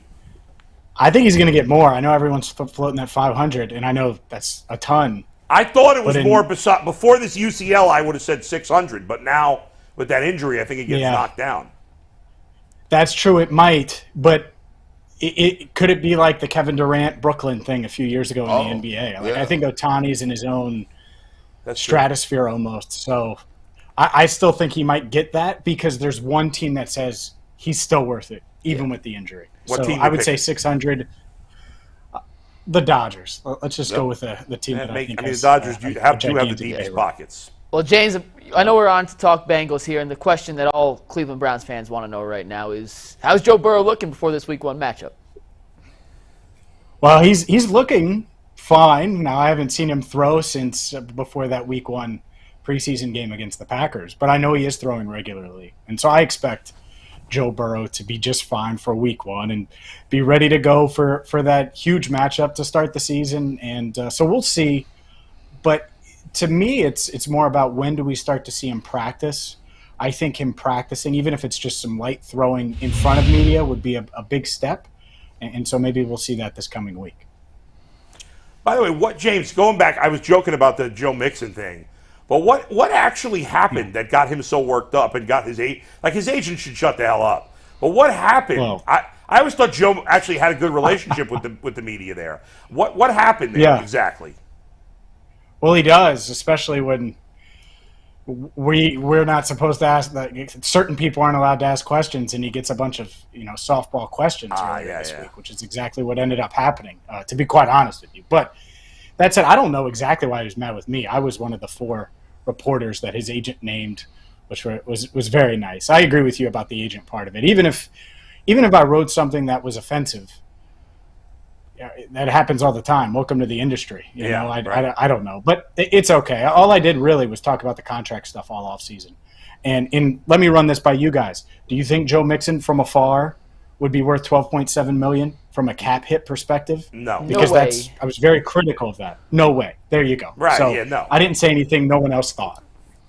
Yeah, if you're a player and you're an agent, you can't get worked up about that stuff. I mean, good for him. Like, he realized he didn't want to be out in free agency. He's still getting paid $6 million. Sure. That's a lot more than Kareem Hunt's going to make. I mean, so he did the wise thing. Yeah. He's he's making more now than he would have had he hit the free agent market, no 100%. doubt. I mean, the Bengals value him way more. And I praise that part of it, too. Maybe his friends or agent just didn't send Joe those But, notes. James, you know this. Players only care about the bad stuff. You could say 99 good things about a player and one bad thing. They'll never say, well, thanks for all the good things you said about me. But they will always say, F you for saying that one bad thing about me, with almost no exceptions. Players are very, very rabbit ears. James, like we was talking about it. Me and Tyvis and Bull were talking about it the other day, and we were just going down like position group by position group, and we just talked about how closely the rosters are compared with the Bengals and the Browns. Obviously, you know, the quarterback position is a question mark for us, and the Bengals have, you know, solidified, you know, that position. When you look at, and Tyvis brought up the secondary as a position where there's new guys rotating in and out. Do you think that is I wouldn't even say a question mark for you guys, but, you know, is that an area where, you know, the Bengals are trying to find some new guys, and how do you think that plays out in terms of the roster for roster, position group by position group thing? From a safety perspective, yeah, some new blood in there. Dax Hill and Nick Scott are going to be the starters in Cleveland. They're not going to play tomorrow, so I'm confident in saying those two guys will be starting. Jordan Battle and Tyson Anderson will likely be the backups. And so anytime you lose Jesse Bates and Von Bell, it's going to feel much different on the back end. I do think they are more athletic. They're faster on the back end. Dax Hill ran a 4.38. Nick Scott runs a 4.4. And they're versatile. Hill can line up at the nickel spot, guard tight ends, guard receivers. Then he could drop back and play that deep safety role as well. And so he might not be as good of a deep safety as Jesse Bates was, but I think he's a better man-to-man cover player. So Lou Anarumo is going to have some versatility to work with those two guys. And the big question mark, I think, coming into training camp was, would Chidobe Awuzie be ready to go? Their top cornerback. He suffered a torn ACL on Halloween against Cleveland. I expect him on the field week 1. He's looked great throughout camp. Started participating in 11-on-11s this week, although I think he could have done it weeks ago. And so if that happens, well, then Cam Taylor-Britt settles in as your second corner. You feel good about that. We know about Mike Hilton. I'm still confident that this secondary can be solid, if not, a top 12 unit or something like that. So I still think they're really good. They're not maybe as good as they would have been with Bates and Bell. But to compare it to the Browns, you got Denzel Ward. You got some really good corners there behind him. I think at safety, probably, as weird as it sounds, I like the Bengals safeties more, even though it might not feel like it right now. And I like what you guys did. What's the guy from Kansas City? We were talking about him in free agency. Yeah, I liked Juan Thornhill too, so that was a good addition. But overall, I think it's pretty close. Denzel Ward might be the best player of either secondary, but it's pretty close on the back end. James, what is the holdup on the Burrow contract extension here? And is it possible it's Burrow saying, hey, maybe I'll give you a discount, but you better sign – obviously they're going to sign – well, I shouldn't say obviously. They're going to sign Chase. But he probably wants them to sign Higgins too, and they should sign Higgins too. You let Tyler Boyd walk after this year. That's fine. But do you think there's any chance that he's saying, I want T. Higgins signed, and somehow they got a guarantee that Chase is signed next year too? Do you think that's part of it or nothing to do with it?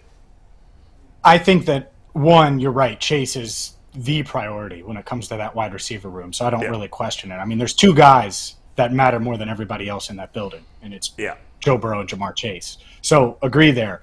I do think it is possible that Joe Burrow and his agent might have a framework with the Bengals where it's just like, okay, we have this. Focus on T. Higgins. Focus on the guy that might be harder to sign anyways, not because he's more valuable, but because of who his agent is. And David Mulligetta is Jesse Bates' agent, and obviously negotiations between the Bengals and Bates. They wanted to keep Bates long-term. Didn't work out. They had 2 years to do it.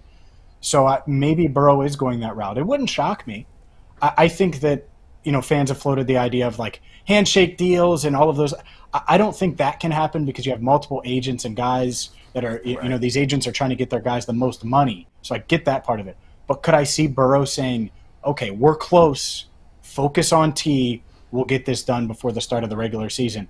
That would not shock me because I think he's going to try to do what he can to help the team out. That doesn't mean taking a $10 million haircut every year, but I think he'll help any way he can, realistically, without taking a huge discount. James, on Wednesday's show with Tyvis, we did our AFC North kind of preview and rankings, and the conclusion as a set we came to was the Bengals and the Browns, talent-wise, probably on the same, right around the same tier. I think both said Cincinnati's a little more talented. G said Cleveland's a little more talented, but Cincinnati, Cleveland, Baltimore, and Pittsburgh was how we have conclusively, despite a little variations, argued the division will probably end up. From a Cincinnati perspective, or looking at it from a perspective other than ours, how do you see the 4 teams in the AFC North, and how would you project them to finish the season? I would have the Bengals first, but it's tough because I think the AFC North is head and shoulders above everybody else. I know people say AFC West or AFC East, excuse me. I know the NFC West got a love last year and it didn't deliver. The North is going to deliver, and I think all 4 teams are really talented, and there aren't many question marks. Like this Bengals team, it's the least amount of question marks that I've for a team that I've covered ever. We're talking about like third down running back, replacing Samaje Perine, backup offensive lineman. Like it's stuff that it's like, okay, well, every team has to go through some of those things. But I'll take the Bengals first. I think Lamar Jackson and the Ravens have the edge because I give Lamar, I don't even want to say the benefit of the doubt, but I know why he wasn't out there. And so if it's Lamar Jackson or Deshaun Watson, and to me it comes down to quarterback when 2 teams are close, I would take Lamar. So I would put the Ravens second, the Browns third. But here's the problem, is I know the Steelers' culture is legitimate. The Steelers' culture adds a couple of wins every single year, and the Browns have a question mark at quarterback. So I could see, even though I would put the Steelers fourth, I could see them finishing first or second in this division.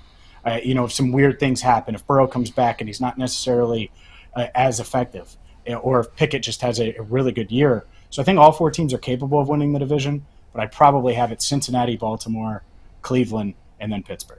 What is the win variance for, you would say, for the Browns?